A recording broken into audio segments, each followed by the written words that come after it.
সে মানে টিনেজ বয়সে হয়ে থাকে এরকম একটা ঘটনা। আচ্ছা তখন বলতেছে যে মা ইটস সেম এরকম একটা ঘটনা আমি জীবন কাহিনীতে এরকম শুনেছি। হ্যাঁ, তো তুমি এটা শুনে দেখো, তোমার ভালো লাগবে।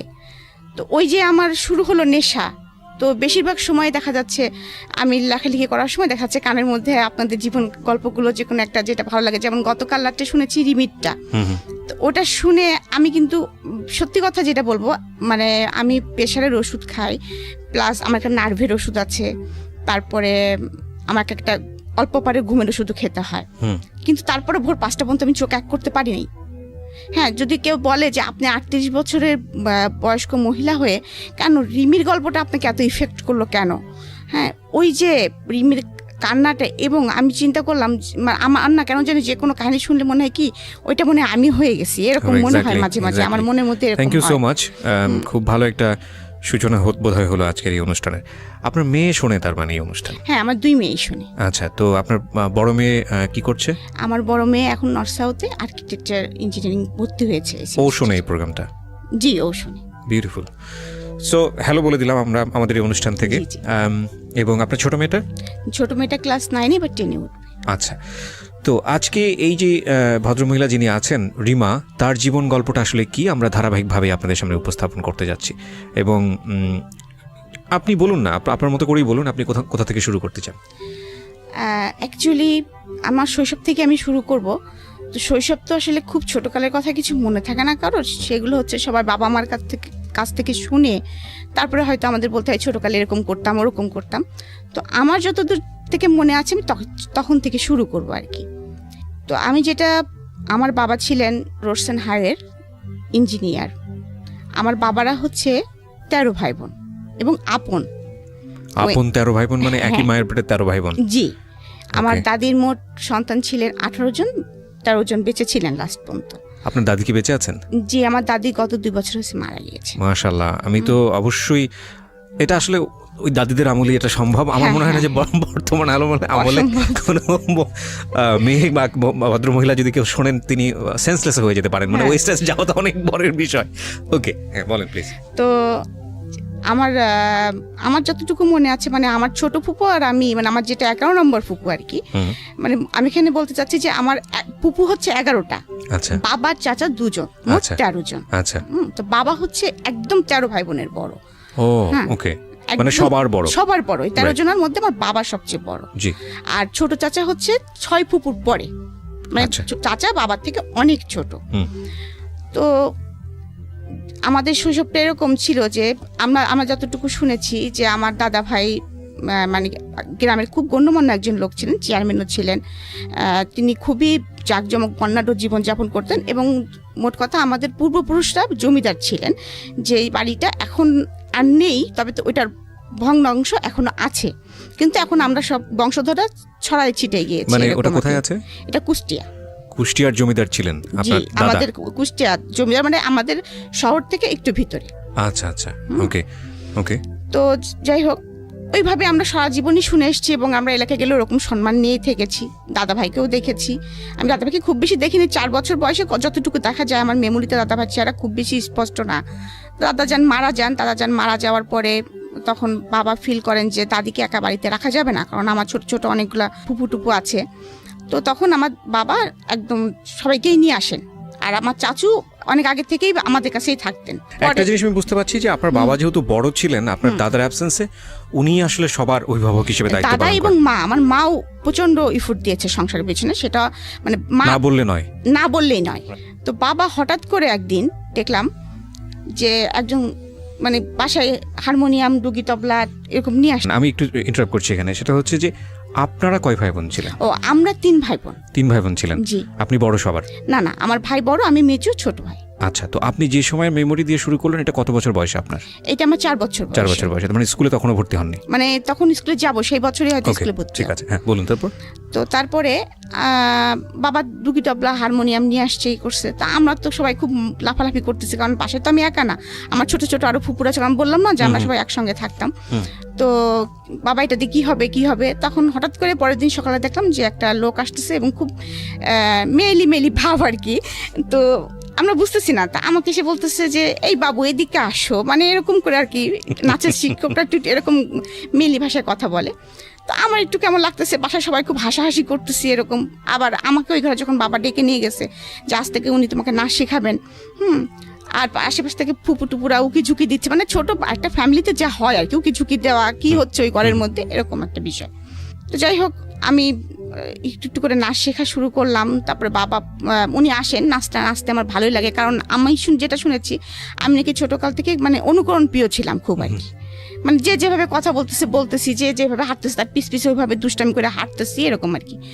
আর আরেকটা কথা বলি যে আমাদের ফ্যামিলিতে যেহেতু আমার 11টা ফুপু, একটা চাচা, আর তখন শুধু ভাই বোন বলতে আমরা 3 জন, তার মধ্যে মেয়ে আমি একজন। আর আমি ছোটকালতেই স্বভাবত একটু স্বাধীন চেতা, কারণ আমার বড় ভাইটা অসম্ভব ভদ্র এবং ভালো। আর আমি দেখতাম যে যেহেতু এত বড় একটা সংসার, এখানে জেদ না করলে কিছু পাওয়া যাচ্ছে না সহজে, হ্যাঁ খাবো না, হুমকি দিয়ে দিচ্ছি, আমাকে এখনই নখ পলিশ টেনে দিতে হবে এরকম আর কি। তো কারণ আমাকে দিতে হলে আমার ছোট ফুপুটা হয়তো মন খারাপ করবে, কিন্তু আমার তখন তো সেই সেন্সটা নাই, আমার আমার লাগবে, আমাকে দিতে হবে, আমাকে দিবা না কেন, এরকম একটা। আর বাবার সঙ্গে আমার সম্পর্কটা খুব বেশি ভালো ছিল, যার জন্য ওই রাত্রে বাবা আসলে বা যখনই সুযোগ পেতাম পুটপুট করে, বাবা জানো এরকম নতুন মেকআপ বক্সটা উঠছে, বাবা জানো নতুন এই পেন্সিলটা আসছে, মানে এটা মাকে এড়ায় বাবা কাছ থেকে নেওয়া আর কি। এবং এইটা একটা জিনিস ছিল, কিন্তু কখনোই সেই টাকাটা নিয়ে বা বাবা যদি কিনে দিত আমি একটা কিনতাম না কখনোই, কারণ ওই যে আমার ছোট ফুপুটার আমি এক বয়সের, এবং আমরা একই স্কুলে দুজনে পড়াশোনা করতাম, আচ্ছা একই সঙ্গে, এবং একটাই রিজার্ভ রিক্সা ছিল, দুজনে একসাথেই যাওয়া আসা করতাম। তো নাচ শিখছি এবং নাচ শিখতে এক সময় মানে ওইটাই আমার ধ্যান এবং জ্ঞান হয়ে যায়, পড়াশোনাটার পাশাপাশি চলছে। আর সাথে আরেকটা আমার নেশা ছিল, সেটা হচ্ছে বই পড়া। আমি প্রচুর পড়তে পছন্দ করতাম। যেমন ছুটির দিনে আমি নিজে স্বাধীন ঘোষণা করে দিতাম, বাসায় বলতাম আজকে আমাকে খাওয়ার জন্য কেউ তাড়া দিবা না, আমাকে বসার জন্য কেউ তাড়া দিবা না, আমাকে ঘুমানোর জন্য কেউ তাড়া দিবা না, আমি আজকে স্বাধীন, আমি আয়ুব বাচ্চুর গান শুনবো, আমি আজকে সারাদিন গল্প মানে বই পড়বো, এরকম আমার ইচ্ছা আমি সেটা করবো। আমি স্বাধীন হয়ে গেছি মোট কথা। বিকাল হলে তো আমাকে বাসায় পাওয়া যেত না, আমি তো খেলার মাঠে পা হাত পা ছিঁড়ে নিয়ে চলেও এসছি, এরকম ডান পিটে টাইপের ছিলাম আর কি। তো আমাকে নাচ শেখাতে আমার টিচার এটা বুঝে ফেলছিলেন। তো উনার অবদান আমার জীবনে অনেকখানি, মানে উনাকে আমি গুরু হিসেবে সারা জীবন ভক্তি করে যাবো, ততদিন বেঁচে থাকবো, মানে নাচের এই গুরুকে বলছেন। হ্যাঁ, জি, উনি আমাকে আসলেই নিজের মেয়ে বলবো না, মানে আমি তার শিষ্য হিসাবেই উনার মনে হয় সবটুকু আমার মধ্যে ঢেলে দিয়েছিলেন। যাই হোক, নাচ শিখতেছি তো এক সময় যে সে আমাকে একটা প্রতিযোগিতার কথা বলে, আমার বাবাকে শিশু প্রতিযোগিতা বলে যেটাকে। তো আমি করতাম বেসিক্যালি ক্লাসিক্যালের আবার 4টা পার্ট, তার মধ্যে হচ্ছে আমি করতাম কথক। জি। তো আমি ফার্স্ট যখন এরকম পার্টিসিপেট করলাম, তো সেবার আমি কিছু মানে মোটামুটি জেলা পর্যন্ত আসছি, বিভাগ পর্যন্ত আসছি, ঢাকায় এসে আমি কোনো প্লেস করতে পারি নাই। আচ্ছা, মনটা অনেক খারাপ হয়েছে, স্বভাবতই ছোট বাচ্চা মানুষ কান্নাকাটি তো করবোই, কান্নাকাটি করছি। তো আমাকে উনি সবসময় ইন্সপিরেশন দিয়ে যেতেন, বলতেন না তুমি বেটার করবা, আসলে তুমি তো ঢাকাতে শেখো না, মফস্বলের নাম শুনলে ওরা একটু নাক সিটকায় আর কি, এরকম করে আমাকে অনেক কিছু বলতেন। তো যাই হোক, পরে আবার তার পরের বছর আসলাম, সেটা হলো শিক্ষা প্রতিযোগিতা, এটা স্কুল ভিত্তিক, স্কুল থেকে আসতে হয়, স্কুল থেকে নাম লেখাতে হয়। তো সেবার যখন আসলাম, তো সেবার আসার পরে আমি আমাদের জেলাতে তো আমি ফার্স্ট হলাম, বিভাগে এসে আমি সেকেন্ড হলাম। আচ্ছা, সেকেন্ড হলাম। প্রত্যেক বিভাগের ফার্স্ট যারা তারা আসবে, সেবার হঠাৎ করে আবার নিয়ম হলো যে ফার্স্ট সেকেন্ড 2 জন আসবে। আচ্ছা, তো আমার বাবা আমাকে কিছুতেই নিয়ে আসবে না। তো বাবা বলছে আমার তো অফিস থেকে সময় বের করা খুব টাফ। তারপরেও বাবা আমার জোড়াজুড়ি দেখে এবং স্যারের জোড়াজুড়ি দেখে বাবা আমাকে নিয়ে আসলেন। তো আমার মনে আছে যখন আমি আসলাম, তখন আমি নাচ তো আমি তুলেছি, ক্লাসিক্যালটা তুলেছি, তোলার পরে তারপরে যখন আমি রিহার্সেল করতাম, আমার একবার নাচার পরে কি 2বার নাচার পরে আমার মনে করেন জামা চেঞ্জ করতে হতো, এমন অবস্থা, মানে ঘেমে যেতাম। আমাদের ক্লাসিক্যাল তো কত্থক নৃত্য, তো আমাদের কয়েকটা ওয়ে থাকে, সালামি দিতে হবে, মানে কয়েকটা নাচের কয়েকটা পার্ট থাকে যেগুলো থাকতেই হবে। তো উনি আমাকে প্রথমেই যখন দিলেন, আমি স্টেজে ঢুকবই ঘুরতে রাউন্ড দিতে, এবং এই রাউন্ডটা ছিল 34টা রাউন্ড। কতগুলো? 34টা। একটা স্টেজ কভার করে যখন ঘুরতে ঘুরতে ঘুরতে ঘুরতে ঘুরতে ঘুরতে ঘুরতে জাস্ট মাঝখানে এসে আমাকে দাঁড়াতে হবে। ওকে, মাঝখানে এসে আমাকে এভাবে দাঁড়ায় পড়তে হবে জাস্ট। ওকে, হ্যাঁ, তো এই 34টা ঘুরলেই পরে ব্যালেন্স ঠিক রাখা কিন্তু অনেক চাপ। আমাদের তো দুটো ঘুরলে মোটামুটি পড়ে যাওয়ার মতো অবস্থা হয়। আমাদের তো আমি 4 বছর বয়স থেকে ক্লাসিক্যাল করতেছি, অভ্যস্ত হয়ে গেছে, প্র্যাকটিস হয়ে গেছে। অনেক কঠিন একটা মানে নাচ, যখন ওই বয়সে আমার করার কথা না, উনি তুলে দিলেন আমাকে। তো আমার মনে আছে আমাদের বিচারক ছিলেন শিবলি, তারপরে নিপা, শিবলি মোহাম্মদ, হ্যাঁ হ্যাঁ, আর সাথে আরেকজন ছিলেন, তার নামটা আমি মনে করতে পারতেছি না এই মুহূর্তে। তো যাই হোক, 3 জন বিচারক ছিলেন।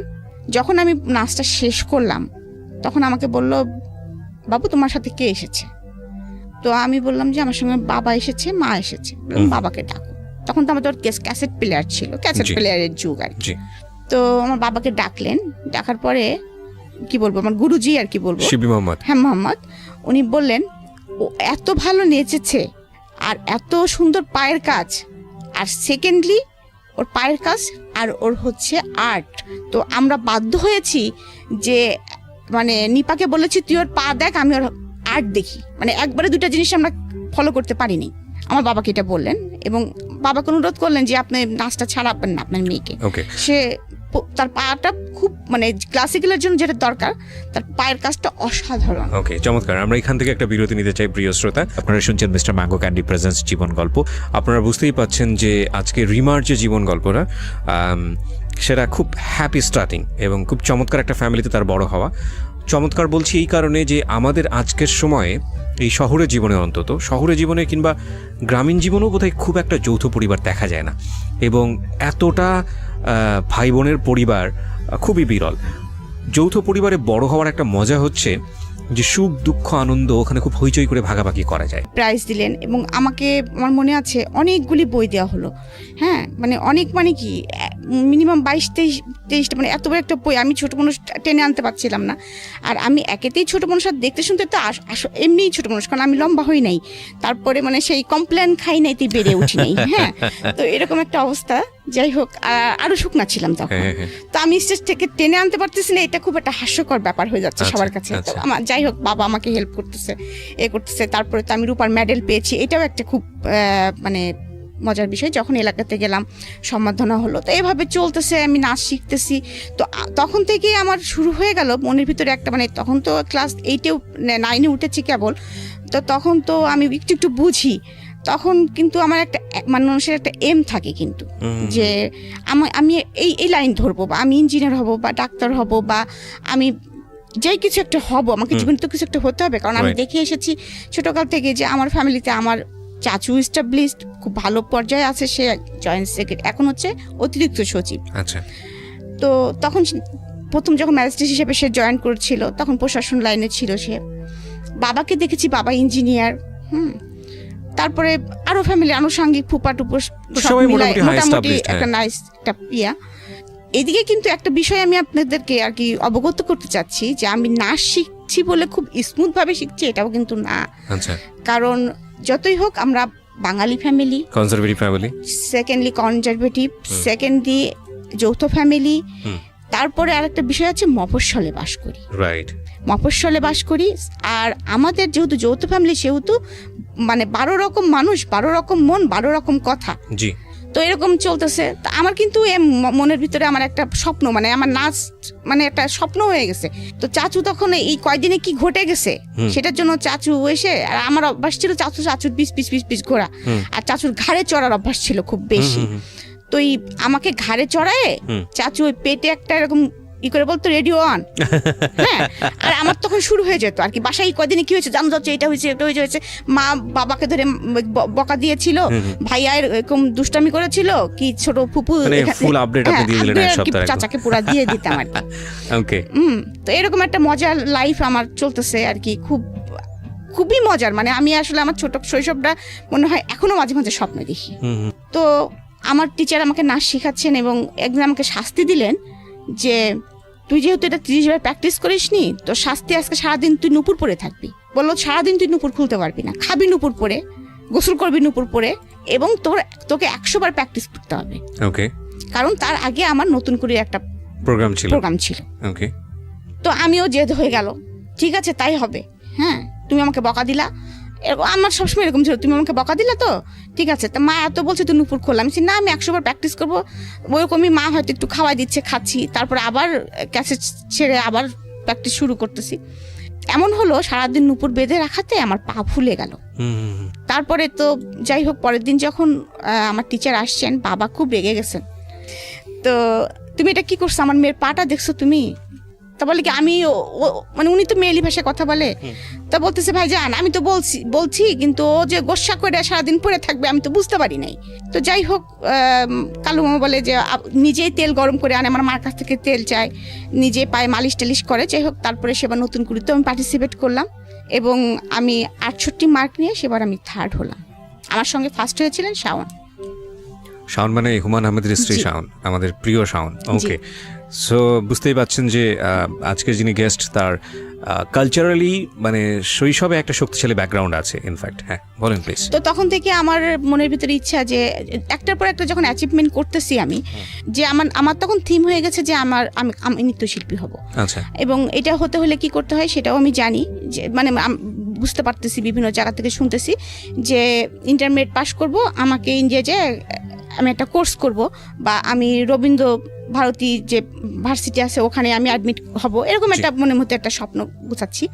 এর মধ্যে আমার বাবা ট্রান্সফার হয়ে কুষ্টিয়ায় চলে আসেন। কুষ্টিয়ায় চলে আসার পরে কিছুদিন আমরা ভাড়া বাসায় থাকি, কারণ আমরা অনেক মানুষ ছিলাম, আমাদের হতো না। তো তারপরে বাবা ওখানে আবার জায়গা কিনে, আমাদের কুষ্টিয়া যেহেতু হোম ডিস্ট্রিক্ট, তো সেখানে বাবা আবার জায়গা কিনে বাড়ি করে ফেলেন, একবারে দোতলা বাড়ি করেন। যখনই বাবা বাড়িটা করেন তখনই হচ্ছে এমন অবস্থা হয় যে আমরা তো ছিলামই, আমার ফুপু টুপু আমার দাদি টাদি ছিলামই।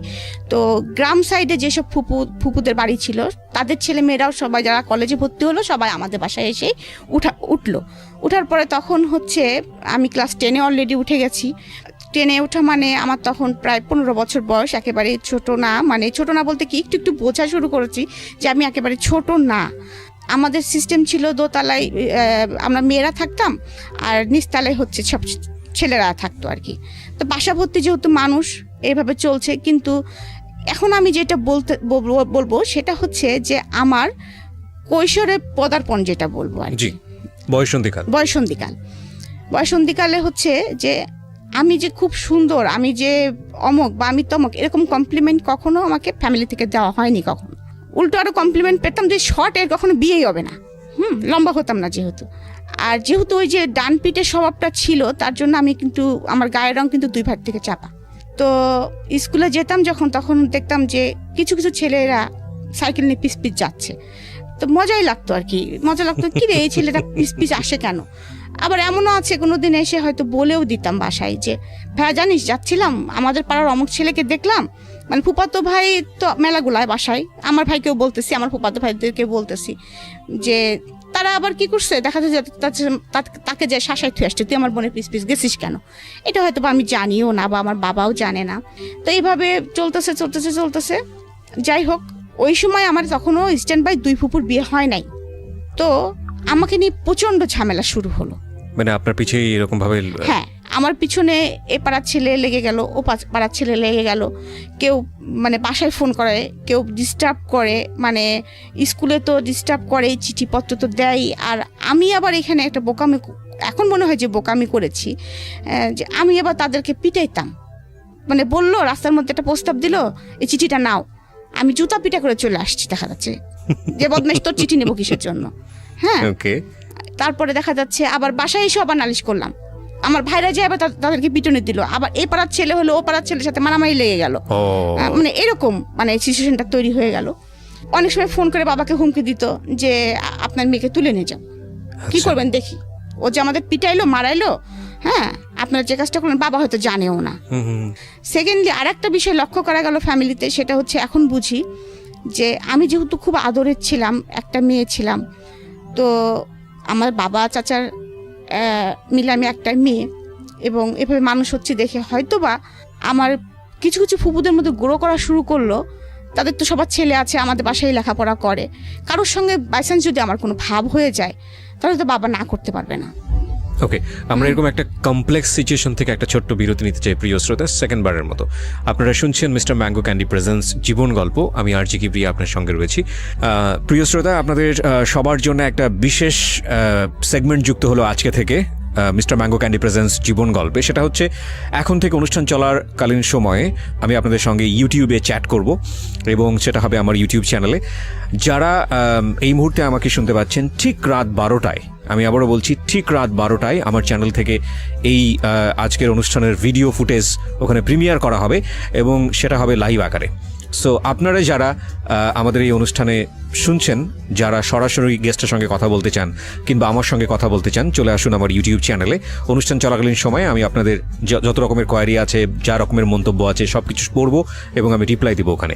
আমার ইউটিউবের ঠিকানা হচ্ছে www.youtube.com/rjkibriya.fm। আমি আবারও বলছি www.youtube.com/rjkibriya। আমাকে একদিন ডেকে বললেন যে মা, তুমি কারোর সঙ্গে এত ক্লোজ হো না, তুমি তো সবার সঙ্গে খুব বেশি মেশো, হ্যাঁ, তুমি একটা জিনিস মনে রাখবা যে তোমার নিজের ভাইয়া ছাড়া এখানে তোমার কেউ আপন ভাইয়া না। আর তুমি যদি রাস্তার একটা ছেলে ধরে নিয়ে আসো মা, সেটা আমি মেনে নিব, কিন্তু তুমি যদি আমার কোনো আত্মীয়তার সঙ্গে আত্মীয়তা করো, তাহলে আমি সেটা মেনে নিব না। কারণ তুমি এখন বড় হয়েছো মা, তোমাকে এই কথাটা আমার বলা প্রয়োজন। কারণ আমি জানি তুমি তোমার মার সঙ্গে, আমি মার সঙ্গে কখনোই তেমন ফিল ছিলাম না, এখন ফিল করি যে মা কি জিনিস। হ্যাঁ, তখন কিন্তু হয়েছে কি, মা তো সারাদিন কাজে ব্যস্ত থাকতো, মার কাছে বকাটাই খেতাম বেশি আর কি। ওই জন্য মাকে ভালো লাগতো না, বাবা তো আদর দিত, বাবাকেই ভালো লাগতো আর কি, যেটা স্বাভাবিক যেটা হয় আর কি। তখন মা হচ্ছে ভিলেনের রোলটা পালন করতেছে আর কি, কারণ মা শাসন করেন। হ্যাঁ, তো তখন আমি হচ্ছে এমনকি আমি রাগ হলে, মার উপরে রাগ হলে মাকে বলতাম তুমি আমার মা না, তুমি আমার খালা। এমনকি একদিন ফকির আসছে, আমার আবার খুব ফকিরের ভিক্ষা দেওয়ার স্বভাব ছিল। রাস্তায় আপনার মানে কোনো রিক্সাওয়ালাকে দেখলে, মানে একটু বুড়ো মতো রিক্সাওয়ালা দেখলে ব্যাগে যা থাকতো দিয়ে দিতাম। মানে আমার এখনো সেই স্বভাবটা আছে, যার জন্য আমি অনেক বকাও খাই, এখনো সেই স্বভাবটা আমার আছে। তো যাই হোক, এরকম একটু মায়া দয়াপূর্ণ লোক ছিল, মানুষ ছিলেন, যেমন যেদি ছিলাম অপরদিকে এই দিকটা ছিল আর কি। তো যাই হোক, এর মধ্যে আমার ফ্যামিলিতে খুব এটা নিয়ে খুব হইচই চলতেছে। বাবা ট্যাকেল দেওয়ার চেষ্টা করতেছে, পারতেছে না। এদিকে ফুপুরা বল কি আমার ছেলে তো এরকম ভালো পাস করতেছে, আমার ছেলের সাথে বিয়ে দিয়ে দাও। ও বলে যে না ঠিক আছে মিয়া ভাই, নাচটা বন্ধ করে দাও, এরকম। আবার বিভিন্ন জায়গাতে বিয়ের প্রস্তাব আসে, এদিকে আবার হুমকি আসে। ইন্ডিপেন্ডেন্ট টাইম একদিন আমি তখন ফার্স্ট ইয়ারে পড়ি, তো আমি রিক্সায় করে আসতেছি। Honours first year? হ্যাঁ, অনার্স না, আমি ইন্টারমিডিয়েট ফার্স্ট ইয়ার। হ্যাঁ, তখন অনলি আমার 16 বছরে পা দিয়েছি আমি। তো আমি কুষ্টিয়া সরকারি কলেজে পড়তাম। জি। তো আমি কলেজ থেকে আসতেছি দুপুরের টাইম, একটু নিরিবিলি, 3:30 বাজতো আমাদের ক্লাস শেষ হতে হতে। আমার ছোট ফুপুর আমি একসঙ্গে যেতাম। তো সেদিন ছোট ফুপু আর জাননি কি কারণে, যে কোনো কারণে হোক। তো হঠাৎ করে আমরা পিছনে একটা ছেলে ঘুরতো, এরকম, আমি নামটা এখন বলতে চাচ্ছি না। তাকে দেখে যে আমার কখনো ভালো লাগেনি, এটা কিন্তু বললে মিথ্যা কথা বলা হবে। মানে আমি তাহলে আপনি পুরো গল্পটাই আসলে শুনতে চাই। গল্পটা বলি এরকম, সে ছেলেটা আমার সাথে পড়তো জেলা স্কুলে। আচ্ছা, একই ক্লাসমেট, একই পাড়ায় বাড়ি, পাশাপাশি বাড়ি আমাদের। হ্যাঁ, তো ওরা অনেকগুলি ভাই, তো আমাদের সাথে সম্পর্ক ছিল খুব ফ্যামিলিগত আর কি। হ্যাঁ, তো ও যখন আমাদের তখন আমার তো অবজেক্টিভের যুগে পাশ করা, অনুপম নামে একটা গাইড ছিল। হ্যাঁ, তো একদিন আমাকে বলতেছে রিমা তোর কাছে অনুপম গাইড আছে? তাই আমি বললাম যে হ্যাঁ আমি ওটা কিনেছি। হ্যাঁ, তো আমার কাছে ওই গাইডটা নিয়ে যাওয়ার পরে 2 দিন পরে গাইডটা যখন ফেরত দিল, আমাদের একটা চিঠি দিল। তো চিঠিটা দেওয়ার পরে চিঠিটা পড়লাম, আমি তো চিঠি তো আর একা পড়ি নেই, চিঠিটা মানে বইটা খুলতে দিয়ে চিঠি পড়লে এর মধ্যে একটা জিনিস আছে, দেখিস পাড়ার ছেলে। কিন্তু আমি আমার ছোট ফুপু তো একদম বান্ধবী। হ্যাঁ, ফুপু দেখ, মানে তার নামটাই আর কি বলে ফেলতে যাচ্ছিলাম আর কি। তো ও আমাকে এরকম চিঠি দিয়েছে, দেখি কি লিখেছে, যখন ওই বয়সে যেটা হয় আর কি। 2টা চিঠি দিয়েছে, তার মধ্যে আবার আর্টও করেছে, 2টা পায়রা একটা লাভ নিয়ে উঠে চলে যাচ্ছে আর কি, এরকম কিছু আর কি। হ্যাঁ, তো ভালোবাসা না ভালো লাগা না, কিন্তু বিষয়টা হচ্ছে পেটের মধ্যে প্রজাপতি কিন্তু উঠতেছে, মানে একটু ভালো লাগা তো তখন বুঝি আর কি। যাই হোক, তখন ওই পর্যন্ত তো আমি তখন ওকে বলতেছি কি, তো একদিন আমাকে জিজ্ঞেস কর, মানে ওই ছেলেটা সরাসরি একদিন আমাকে জিজ্ঞেস করে। যাই হোক, সবসময় তো মাঠে খেলাধুলা হচ্ছে, দেখা সাক্ষাৎ হচ্ছে। তখন বলতেছে কি তোকে চিঠি দিছিলাম, চিঠিটার উত্তর দিলি না। তা আমি বললাম চিঠির উত্তর দিয়ে কি তুই জুতার বাড়ি খাবি? হ্যাঁ, ভাই শুনলে তোরা কি করবে তো জানিস? মানে ওর বড় ভাই আর আমার বড় ভাই আবার একদম জানে দোস্ত। হ্যাঁ, তখন আমি বলতেছি কি ভাই শুনলে তোকে কি করবে জানিস? আমি লিটন ভাইকেও বলে দিবে কথা, আমার ভাইকেও বলে দিবে এই কথা। তখন ও বেচারি আমার পিছনে এরকম ঘুরতেছে, আমি কোনো পাত্তা দিচ্ছি না, কিন্তু ভালো লাগাটা কিন্তু আমার ভিতরে আমার একটু আছে যে ভালো লাগতেছে। ও যখন পিছন পিছন ঘুরে বা আমার বাসার সামনে দিয়ে যায় যখন, তখন কিন্তু আমি ছাদে উঠি, দেখি যাচ্ছে, এরকম আর কি। মানে আপনার ভিতরে একটু ভালো লাগে কিন্তু আপনি সেটা বুঝতে দেন না। হ্যাঁ, বুঝতে দেয় না, কিন্তু ওই ভালো লাগাটা কি ভালোবাসা আমি এটা তখনও বুঝি নাই। আচ্ছা, ইন্টারমিডিয়েট ফার্স্ট ইয়ার। হ্যাঁ, ইন্টারমিডিয়েট ফার্স্ট ইয়ার, বুঝতেছি না এই বিষয়ে কোনো, তখন তো মোবাইলের যুগও না, কিছুই না, তখনকার যুগটাই ছিল তো এরকম যে একটু চোখে দেখা দেখি হলো, একটু গোপনে হয়তো একটু বাগানে আগানে যারা একটু কথা হলো, এই তোমার এই চিঠিটা কেন, এই টাইপের আর কি পরিবেশ শুরু হয় না। তারপরে আমরা যৌথ ফ্যামিলিতে বিলং করি, রাস্তাতে হাঁটতে গেলেও দেখাচ্ছে কোনো না কোনো ভাইয়ের সাথে দেখা হয়ে গেছে, এই তুই কার সাথে কথা বলছিলি, এরকম একটা অবস্থা। তো আমাদের তো কোনো রকম স্বাধীনভাবে কোনো কিছু করার মতো পরিস্থিতি নাই। তো যাই হোক, এরকম পরিস্থিতি চলতেছে। এইদিকে আবার আমার হঠাৎ করে বাসার মধ্যে এরকম চলতেছে, হঠাৎ করে ওই ছেলেটা ভালো ছিল লেখাপড়ায়, কি হয়েছে কোনো সঙ্গদোষে বা কোনো কিছু কারণে একটু খারাপ হয়ে যায়, মানে শুনতাম আর কি, নেশা টেশা করে। আমি যখন ম্যাট্রিক পরীক্ষা দিয়েছিলাম তখন ওরা ম্যাট্রিক পরীক্ষা দেওয়ার কথা ছিল, কিন্তু দেয়নি, এনিহাউ সে কেন কারণে দেয়নি। তো যাই হোক, কিন্তু আমার পিছনে ঘুরতোই। তা আমি মাঝে মাঝে বলতাম যে তুমি ম্যাট্রিক পরীক্ষা দিলা না, তুমি করলা না, তা তুমি হচ্ছে আমার পিছনে ঘুরো কি করে, তুমি তো এখন আমার জুনিয়র হয়ে গেছো। তো এই কথাগুলো কিন্তু মার কানে বাবার কানে প্রতিনিয়ত যাইতো, যে ও আমাকে এরকম খুব ডিস্টার্ব করতো। এবং আমি তখন কিন্তু অলরেডি বোধ বুদ্ধি হয়ে গেছে যে না, এরকম করা যাবে না। হ্যাঁ, কারণ ও যেহেতু ম্যাট্রিক পরীক্ষা দেয়নি, খারাপ ছেলেদের সাথে মিশে গেছে, ভালো লাগাটা আমার দূর হয়ে গেছে, সোজা কথা, আর ভালো লাগাটা নাই।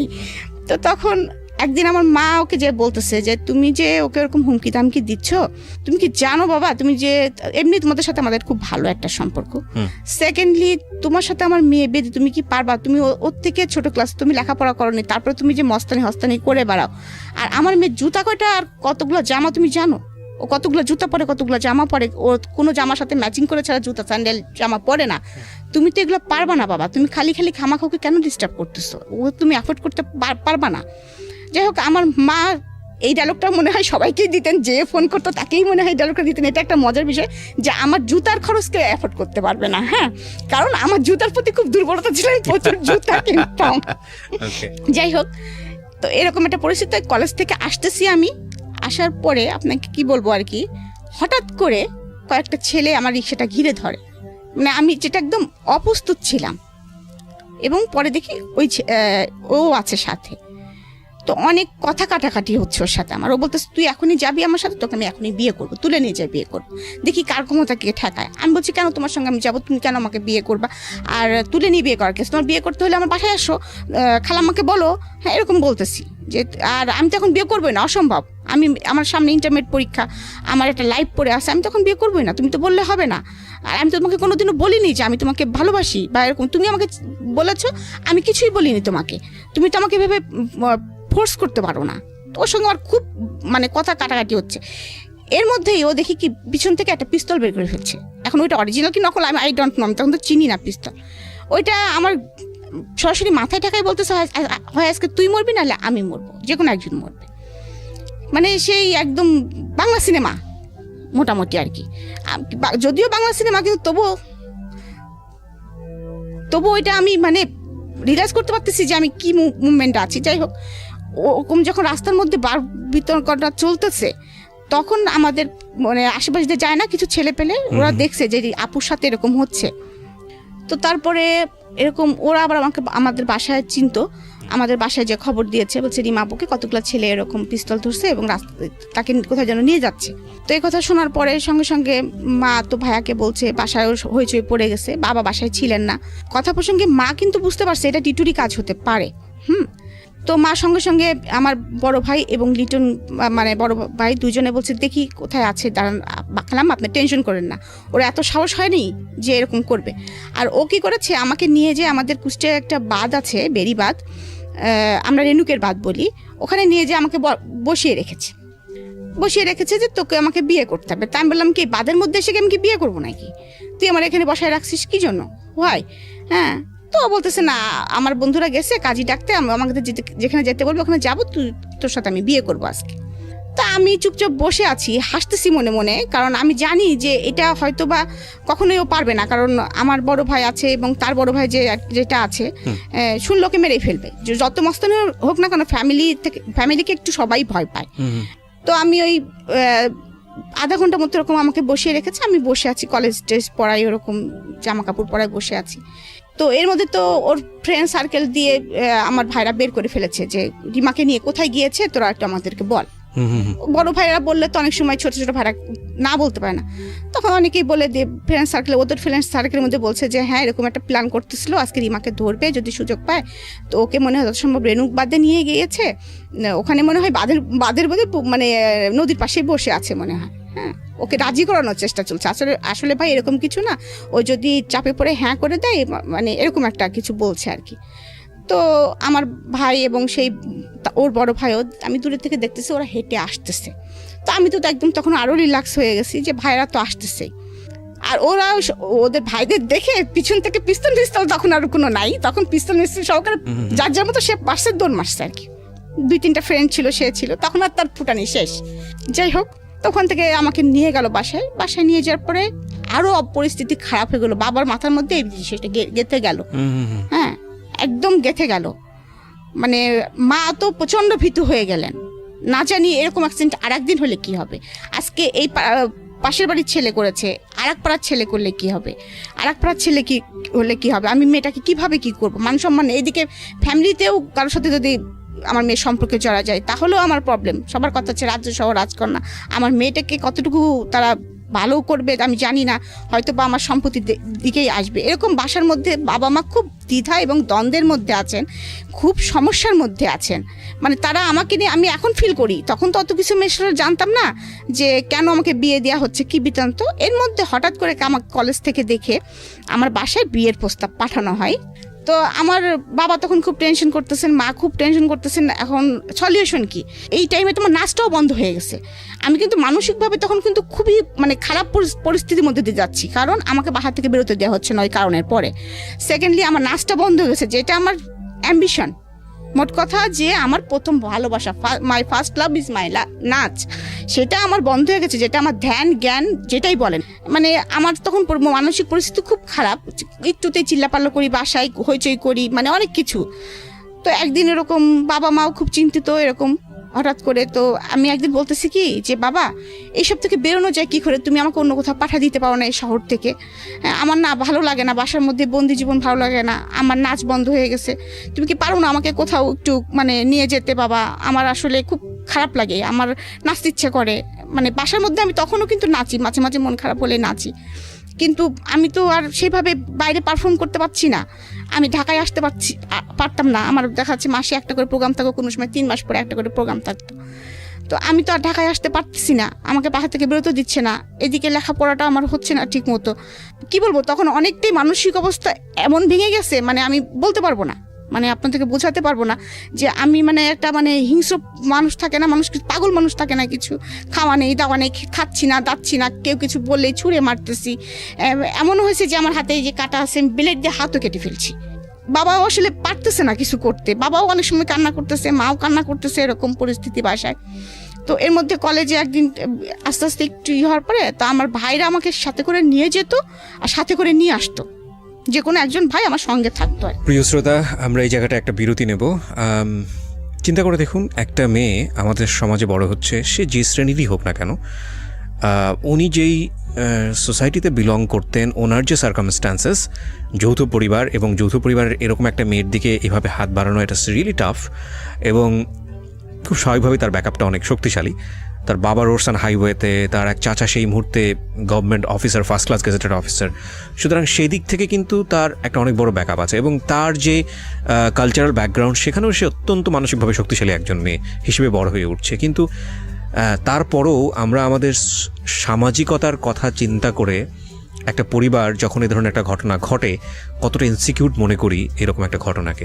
এবং দেখুন যে প্রাণোচ্ছল একটা রিমাকে আমরা পেলাম শৈশবে, কিশোর জীবনের শুরুতে একেবারে বয়ঃসন্ধিকালের সেই সময়টাতে এসে কিন্তু একটা ভয়ানক রকমভাবে ওকে একটা কনজারভেটিভ এনভায়রনমেন্টে বন্ধ করে ফেলার চেষ্টা করা হচ্ছে। এবং ওখানে উনি বলছিল যে আমার দোষটা আসলে কি, আমি তো কাউকে বলিনি যে আমাকে তুলে নিয়ে যাও, বা আমি তো কাউকে বলিনি যে, বা আমি তাকে লাভও করি না সেই অর্থে। তো সেই জায়গাটা থেকে এরকম একটা কমপ্লেক্সিটি তার লাইফে চলে আসলো, তার স্বপ্নের জায়গাটা, তার যে নাচ সেটা বন্ধ করে দেওয়া হয়েছে এবং অন্যরকম একটা এনভায়রনমেন্টের মধ্যে তাকে ফেলে দেওয়া হয়েছে। এখান থেকে জীবনটা কোথায় যাবে সামনের দিকে সেটা আমরা দেখব ছোট্ট একটা বিরতির পর। আপনাদেরকে মনে করিয়ে দিচ্ছি, আপনারা শুনছেন মিস্টার ম্যাঙ্গো ক্যান্ডি প্রেজেন্স জীবন গল্প। আমি আরজি কিবরিয়া আপনার সঙ্গে রয়েছি। এবং প্রিয় শ্রোতা, আপনাদের সবার জন্য একটা বিশেষ সেগমেন্ট যুক্ত হলো আজকে থেকে মিস্টার ম্যাঙ্গো ক্যান্ডি প্রেজেন্স জীবন গল্পে। সেটা হচ্ছে এখন থেকে অনুষ্ঠান চলার কালীন সময়ে আমি আপনাদের সঙ্গে ইউটিউবে চ্যাট করব, এবং সেটা হবে আমার ইউটিউব চ্যানেলে। যারা এই মুহূর্তে আমাকে শুনতে পাচ্ছেন ঠিক রাত 12টায়, আমি আবারও বলছি ঠিক রাত 12টায় আমার চ্যানেল থেকে এই আজকের অনুষ্ঠানের ভিডিও ফুটেজ ওখানে প্রিমিয়ার করা হবে এবং সেটা হবে লাইভ আকারে। সো আপনারা যারা আমাদের এই অনুষ্ঠানে শুনছেন, যারা সরাসরি গেস্টের সঙ্গে কথা বলতে চান কিংবা আমার সঙ্গে কথা বলতে চান, চলে আসুন। ঘুমাই গেলে বাবা বুক থেকে আমাকে নামাতেন, মা নাকি মাঝে মাঝে রাগ করে বলতেন ফেলে দাও, অত বড় মেয়ে কি জন্য বুকের উপরে ঘুমায়। আবার বল তোমার আমার বুকের উপরে ঘুমায়, তোমার সমস্যা আছে কোনো? এবং চাচার সাথে সেম এই স্টাইলটাই ছিল। চাচা যখন ভার্সিটি থেকে আসতো, মানে আমি এখনো বলছি যে আমার চাচা আর বাবার মধ্যে আমি কখনো কোনো পার্থক্য দেখি নাই, মানে আমরা 3 ভাই বোনই কখনো পার্থক্য করি নাই। চাচার সাথেও জাস্ট আমার সম্পর্কটা এরকম, মানে দুইজন আমার পার্ট অফ লাইফ এরকম। তো আমার তখন এমন কিন্তু একটু মনের ভিতরে হয়েছে যে আমার চাচা কি পারে না, চাচু কি পারে না আমাকে এখান থেকে বের করে নিয়ে যেতে। চাচুর পোস্টিং ছিল তখন কুমিল্লাতে।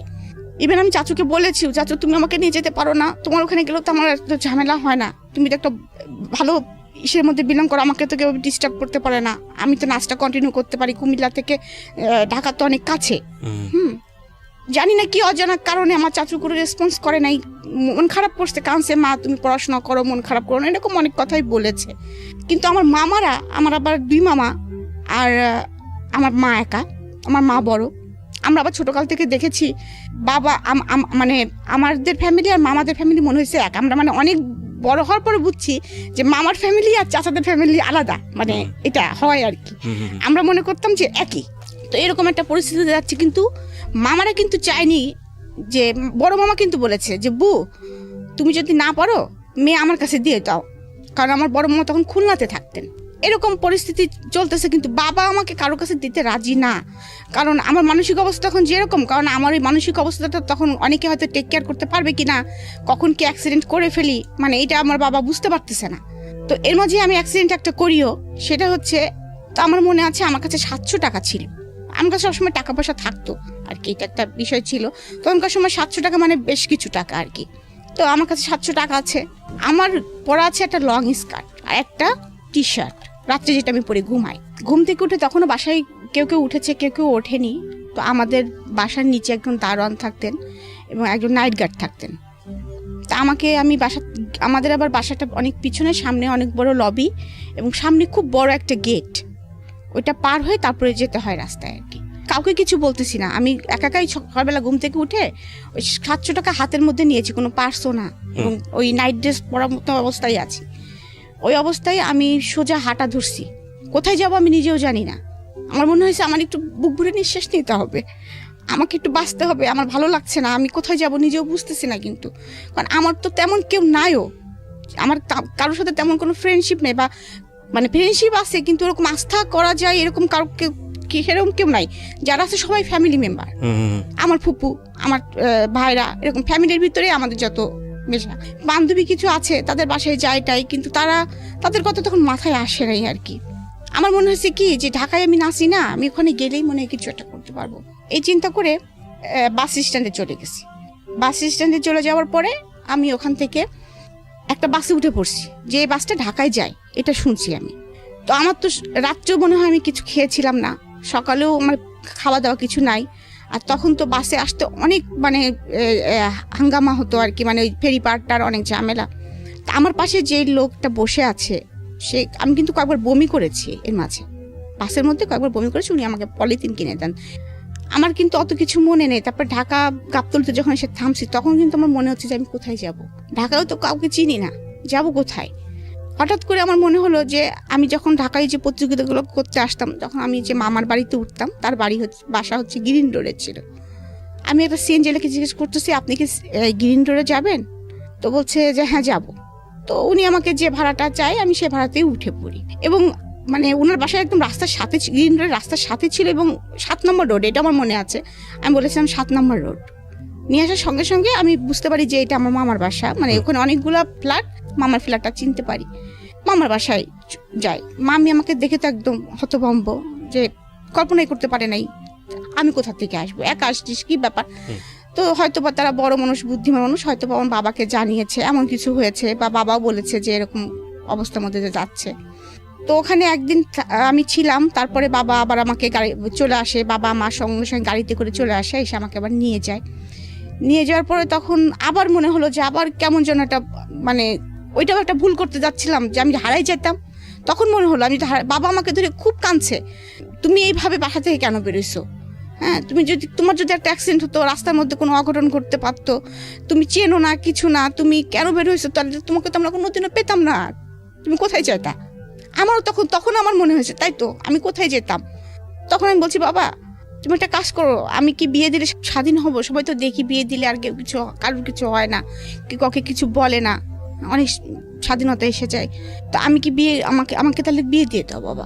মানে আপনি নিজেই বললেন? নিজেই বলতেছি। আচ্ছা। হ্যাঁ, বাবা বলতেছে যে তোমাকে বিয়ে দিয়ে দিব, তোমার বড় বড় 2টা ফুপু আছে, তাছাড়াও মানে বাবা একটু দ্বিধা করতেছে, আবার চিন্তা করতেছে না এটাই হয়তো ওর জন্য রাইট, এমন কারণ বাসা থেকে বেরোতে পারছি না। আবার এমনও কথা হচ্ছে যে মেয়ে বিয়ে দিলে একদিনও শ্বশুর বাড়ি যা ভাত খেতে পারবে না, যে মেয়ে কিছু করেই না। তো তার মধ্যে হঠাৎ করে এরকম একটা বিয়ের প্রস্তাব আসে হঠাৎ করে, এবং বাবাও হঠাৎ করে দেখে যে ছেলেটা অনেক ভালো, খোঁজখবর নিয়ে দেখে, এবং তাদের যে কলিগ লাইফ ছিল, সবাই অনেকে বলছে যে 5 ওয়াক্ত নামাজ কালাম পড়ে, এবং খুবই ভদ্র ছেলে, এক বাপের একটা ছেলে, ওরা 5 বোন, এবং ওর বাবা এখনো চাকরি করে, কুষ্টি শহরে 4 তলা বাড়ি আছে ওদের। যদি কাশিম সাহেব আমার মেয়ে থাকতো, তাহলে আমি এই ছেলেকে সাথে বিয়ে দিয়ে দিতাম, এরকম মানে তার সম্বন্ধে এরকম গুড সংবাদ পায় বাবা সবসময়। আর আমি সবসময় বাবাকে ছোটকাল থেকে কেন জানি বলতাম, বাবা আমাকে আর্মি পার্সনের সাথে বিয়ে দিও, কারণ আমি যে শর্ট ছিলাম, মনে ওদের একটা কষ্ট ছিল আর কি, মানে সেই জন্য বলতাম কি, বাবা আর্মি ছেলেরা তো অনেক লম্বা হয়, আমাকে লম্বা ছেলের সাথে বিয়ে দিবা। এই ছেলেটা আবার অনেক লম্বা, 5 ফিট 11। তো ওইভাবেও কিন্তু আসলে মানে আমার বিয়ে হয়ে যাচ্ছে, আমি বুঝতে পারতেছি না। তো আমার মনে নেই সঠিক কারা কারা দেখতে আসছিল আমাকে। তো আমি সেদিন মনে হলো কি যে আমি একটু স্বাধীন, কারণ স্বাধীন মনে হলো কি যে অনেকদিন বাইরে যাইনি, অনেকদিন সাজিনি। আমি আবার সাজতে গুজতে খুবই পছন্দ করতাম। আমার চুলগুলো ছিল অনেক লম্বা লম্বা এবং খুব সুন্দর চুল ছিল আমার মাথায়। তো আমি মাকে বলছি, মা দেখতে আসলে কি শাড়ি পরা যায়? তো মা বলছে হ্যাঁ যায়। তো আমি বোকার মতো মার শাড়ি বাঁচতেছি, কোন শাড়িটা পরবো। হ্যাঁ, মানে আমি সেদিন অনেক মানে আনন্দ পাচ্ছি, কেন জানি মনে হচ্ছে যে আমি জীবনে একটা স্বাধীন জীবন যাপন করতে চাচ্ছি। হ্যাঁ, যাচ্ছি এরকম। তো আমি মার একটা শাড়ি পছন্দ করেছি, মানে সেজেছি।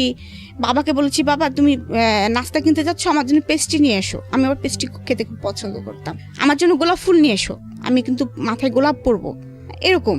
তো যাই হোক, তারা আমাকে দেখতে আসছে। আমাদের ড্রয়িং রুমটা ছিল নিচে, আমরা দোতলার থেকে আমাকে যখন নিচে নামা নিয়ে আসছে, ওরা আমাকে বিভিন্ন প্রশ্ন করতেছে। দু একটা প্রশ্নের মধ্যে যেমন নামাজ পড়তে পারি কিনা, তারপরে কোরআন শরীফ পড়েছি কিনা, তারপরে কিসে পড়ি, কোন সাবজেক্টে পড়ি। এর মধ্যে আর একটা ছিল যে তখন একটা নাটক হচ্ছিল, হেলাল নামের একটা চরিত্র ছিল আমাদের মধ্যে, ইন্দ্রধলক মিলনের মানে একটা নাটক হচ্ছিল টিভিতে। হেলাল নামের কাউকে চেনেন কিনা, এই নাটকটা আপনি দেখেন কিনা? হ্যাঁ হ্যাঁ হ্যাঁ, সম্ভবত রূপকথা। হ্যাঁ হ্যাঁ, তখন বলছি নাটকটা হচ্ছে, তখন তো আমাদের বিটিভি চলতো, এবং তখন ওই নাটকগুলো আমরা খুব আগ্রহ সহকারে দেখতাম। তো আমি তখনও জানি না আমার হাজবেন্ডের নাম হেলাল, এই জন্য আমাকে প্রশ্ন করতেছে। হ্যাঁ, তখন বলতেছে হেলালের চরিত্রটা আপনার কাছে কেমন লাগে? কিন্তু ওখানে তো খালেদ খান তো ওখানে ভিলেন পুরা। হ্যাঁ, আমি তো বেটা তো বদমাইশের লাঠি, মানে আমি তো সবসময় স্টেট কাট কথা বলি, আমি সরাসরি বলতেছি বেটা তো বদমাইশের লাঠি। হ্যাঁ, এরকম বলতেছি আর কি। তোরা আবার এটা নিয়ে খুব হাসাহাসিও করছে আর কি। যাই হোক, তারপরে আমাকে আমার হাজবেন্ড ঠিকানা লিখতে দিয়েছে। হ্যাঁ, ঠিকানা লিখতে দিয়েছে যে তোমার বাসার ঠিকানা লেখো। আমি আবার ঠিকানা লিখতে যে কুষ্টিয়া বানানটা এস এর ঘুল্লিটা কিভাবে দেয়, মানে একটু হলেও তো ভয় পাচ্ছি, ভুলে গেছি। হ্যাঁ, আমি আমার ফুফাতো ভাই সামনে দাঁড়ায় আছে, জিজ্ঞেস করছি এস কেমন করে লেখে রে। ওদের সামনে জিজ্ঞাসা করতেছি। হ্যাঁ, ও আবার হেসে ফেলছে, তুই এস দেখতে পাচ্ছিস না। যাই হোক, এই পার্টটা চলে গেল এবং ওরা আমাকে দেখে আমাকে কিছু টাকা, একটা খাম দিল হাতে ধরায়।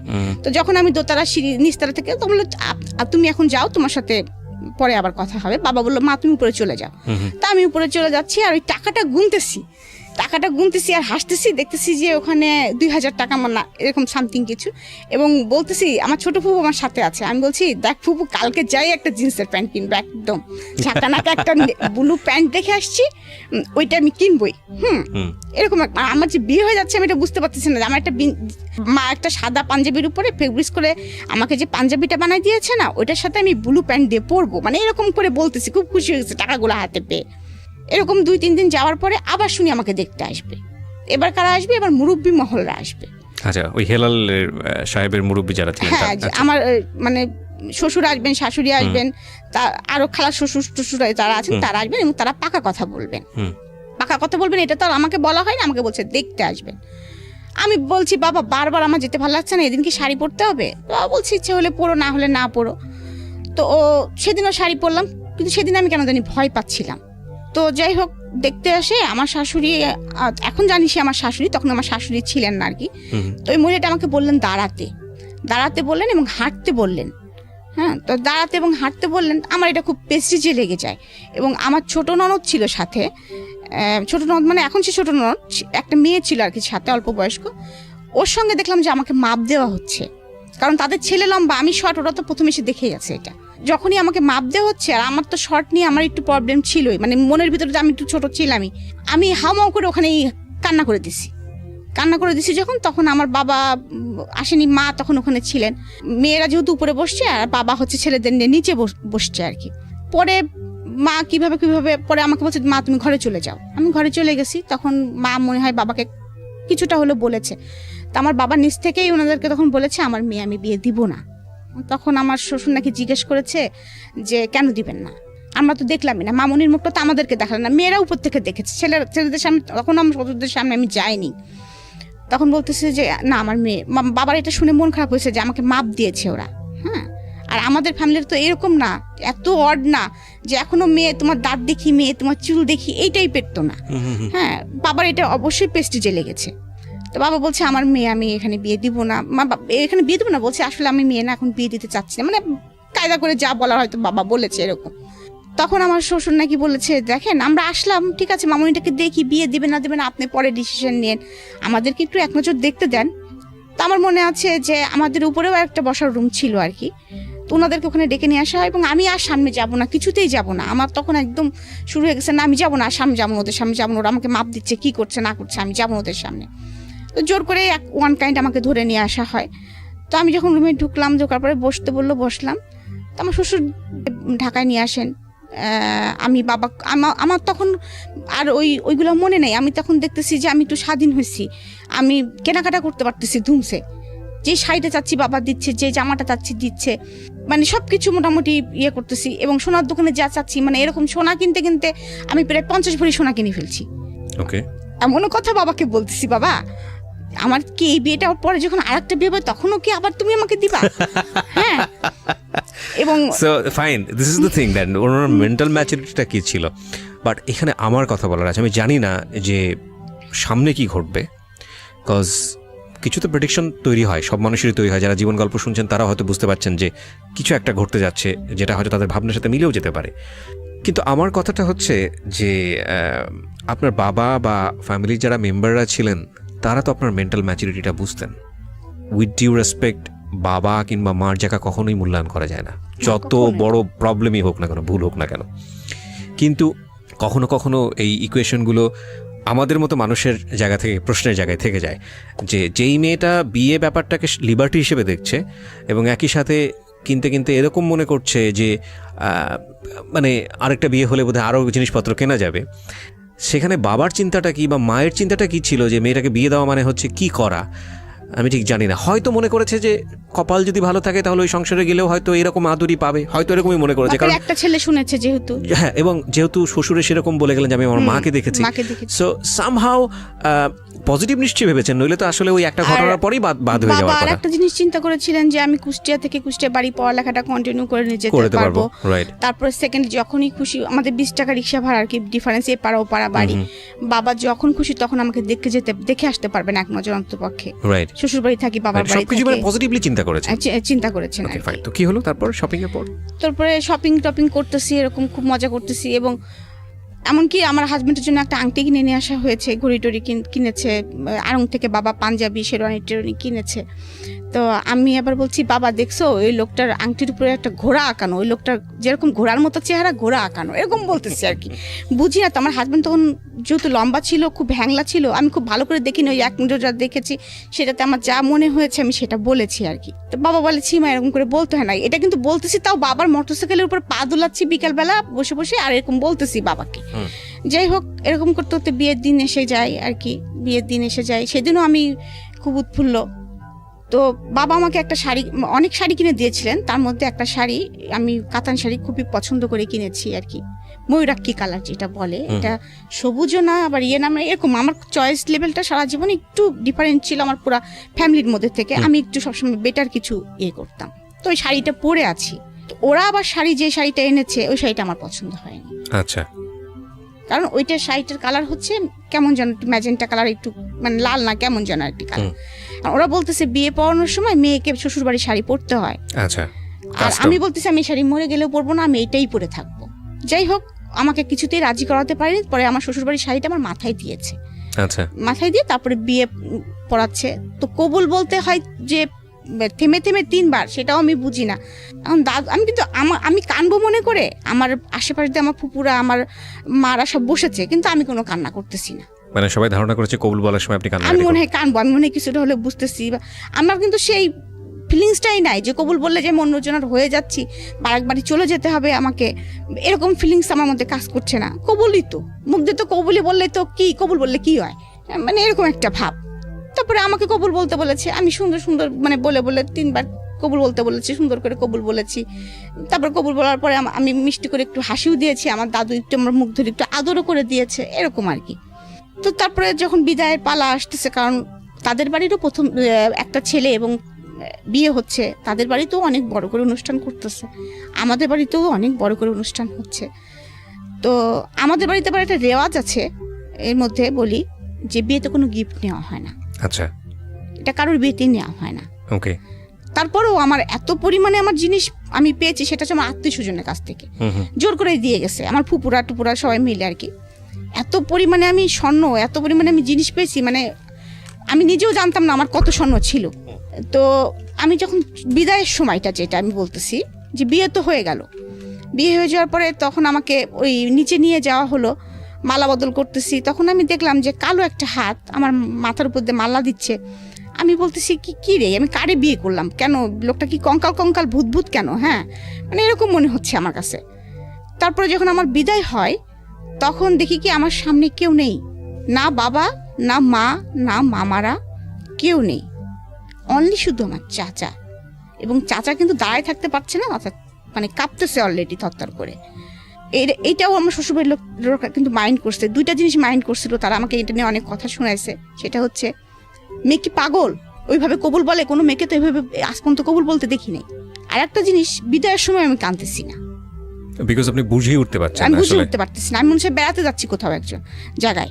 তো আমার চাচা শুধু একটা কথা বলে, আমার মনে আছে যে ওর হাতের উপর আমার হাতটা দিয়ে বললো, বাবা তুমি যদি মনে করো যে আমি আমাদের মেয়ে তোমার হাতে দিচ্ছি, তাহলে তুমি ভুল করো, মনে করো আমাদের কলিজাটা ছিঁড়ে তোমার হাতে আমরা দিয়ে দিচ্ছি, কারণ এটা তুমি কিভাবে যত্ন করে রাখবা সেটা তুমি জানো বাবা, এতটুকুই। তো আমি চলে গেলাম। শ্বশুরবাড়ি যাওয়ার পরেও বুঝতেছি না, আমাকে মানে বউকে বসায় রাখছে, সবাই আসতেছে দেখতেছে, আমিও দেখতেছি করতেছি, বুঝতেছি না। যাই হোক, ওই দিনটা গেল, মানে ওই সন্ধ্যাটা গেল আর কি। তারপরে আমার হচ্ছে 5 ননদ, তার মধ্যে ধরেন 4 জনই আমার থেকে বড়। ছোট ননদটা আমার বয়সী, আমার থেকে 2-1 বছরের জুনিয়র সিনিয়র হব আমরা। তো ওর সাথে আমার এর মধ্যে একটু ভাব হয়ে গেছে আর কি। আর ও আমাকে আগে থেকেই চিনতো, চিনতো মানে ও যে আমি যে স্কুলে পড়তাম ও সেই স্কুলে পড়তো, গার্লস স্কুলে। তো ও যখনই আমার ছবি টবি দেখেছে বা যখনই দেখতে এসেছে যে আমি, তখন ও খুব খুশি হয়ে গিয়েছিল ভিতরে ভিতরে যে এই মেয়েটাকে তো আমরা কোনোদিন চিন্তাই করতে পারিনি, নাচ দেখেছি কত সুন্দর নাচে, এ আমার ভাবি হবে। ও তো ছোট মানুষ, ওর মধ্যে এটাই কাজ করেছে, এত সুন্দর একটা মেয়ে আমাদের ভাবি হবে। হ্যাঁ, ও খুব খুশি, ও আমার হাতে ভাব জমানোর খুব চেষ্টা করতেছে, আমার পিছিয়ে আছে আর কি সে। তো আমাকে জামা কাপড় চেঞ্জ করিয়েছে, আমার ননদ আমাকে শাড়ি পরিয়েছে, আর ওই মানে বিয়ের শাড়ি সাজগোজ খুলে একটা শাড়ি টাড়ি পরিয়েছে, এরকম বাড়ি ভর্তির লোকজন চলতেছে। যাই হোক, তারপরে রাত আসছে, আমাকে তো রাত্রে খেতে দিছে, আমি তো খেতে পারি না হাত দিয়ে, আমি তো ছাড়াই ভাড়াই খাচ্ছি, কোনো রকম কি খাচ্ছি সেটাও বুঝতে পারতেছি না। মানে আমি আবার তখন বুঝতে পারতেছি, মানে মনের ভিতরে এতটুকু উপলব্ধি আসতেছে যে চিনি না তো, হ্যাঁ চিনি না তো, আমি কোথা থেকে কোথায় আসলাম আমি তো বুঝতে পারতেছি না কিছু। হ্যাঁ, আমার হাতে তো কই আব্বু আম্মু আসলো না, কেউ তো আসলো না, মানে এরকম মনে হচ্ছে।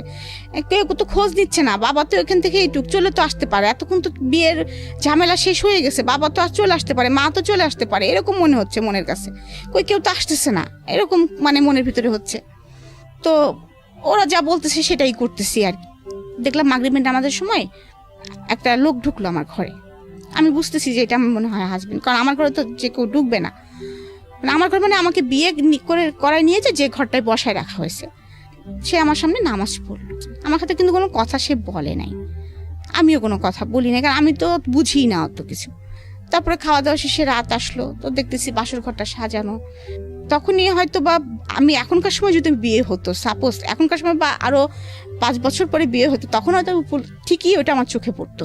কারণ আমি যে চুজি, বাসর ঘরটা কেন এমন করে সাজানো, যেটা ফুল দিয়েও সাজানো না, কিছু গাঁদা ফুল দিয়েছে এবং কিছু বেলুন দিয়েছে, যেটা মনে হচ্ছে বার্থডে ভাব। তো আমি আবার হাসতেছি, কিন্তু আমাকে যখন ওই ঘরে বসাইছে তখন কিন্তু আমার ছোট নোটটাকে বলতেছে এই বেলুনগুলো ফাটবে না তো, রাত্রে ঠাস করে বেলুন ফাটবে, কি মজা না, এরকম বলেও ফেলছি মুখ দিয়ে আর কি। তো যখন আমাকে ওই ঘরে রেখে তারা চলে যাচ্ছে, আমার মেজো ননদটা, ওনাকে আমি আপা, মানে যদিও আমার হাজবেন্ড থেকে ছোট সে, আমি এখনো আপাই বলি তাকে। তা আমি তখন বলতেছি কি আপা আপনি হচ্ছে যায়েন না, আমি তো আপনার সঙ্গে ঘুমাবো, আমি একা একা ঘুমাতে পারবো না, ভয় লাগতেছে, আপনারা সবাই করে। আমি তখনও জানি না লোকটা আমার ঘরে ইন করবে, আমি মনে করতেছি হয়তো এই ঘরে আমাকে একাই ঘুমাতে দিবে। তো এইটু জানি যে বাসরাত হয় মানুষের, কিন্তু ওরকম সাজানো ওরকম ঘরে যে বাসরাত হয় আমি এটা তো বুঝতে পারতেছি। যাই হোক, আপাকে ধরে বসছি যে আপা আমি তো আপনার সঙ্গে ঘুমাবো, আপনি আমার সঙ্গে ঘুমান। বলতেছে না না তুমি ভয় পাও না, তোমার সঙ্গে ঘুমাবে তো, ভাই তোমার সঙ্গে থাকবে, তুমি টেনশন করো না, ভয় পাবা না তুমি। তো আমি তো তখন আরো ভয় পেয়ে গেছি যে কি ব্যাপার, একটা ছেলে থাকবে আমার সাথে। হ্যাঁ, আমি তো কখনো ছেলে মানুষের সঙ্গে ঘুমাইনি, আমি বাবার সঙ্গে ঘুমাইছি, চাচুর সঙ্গে ঘুমাইছি। তারপরেও যতই ইয়ে করি, একটা নতুন জায়গা তো, আমি তত ইয়ে করতে পারছি না।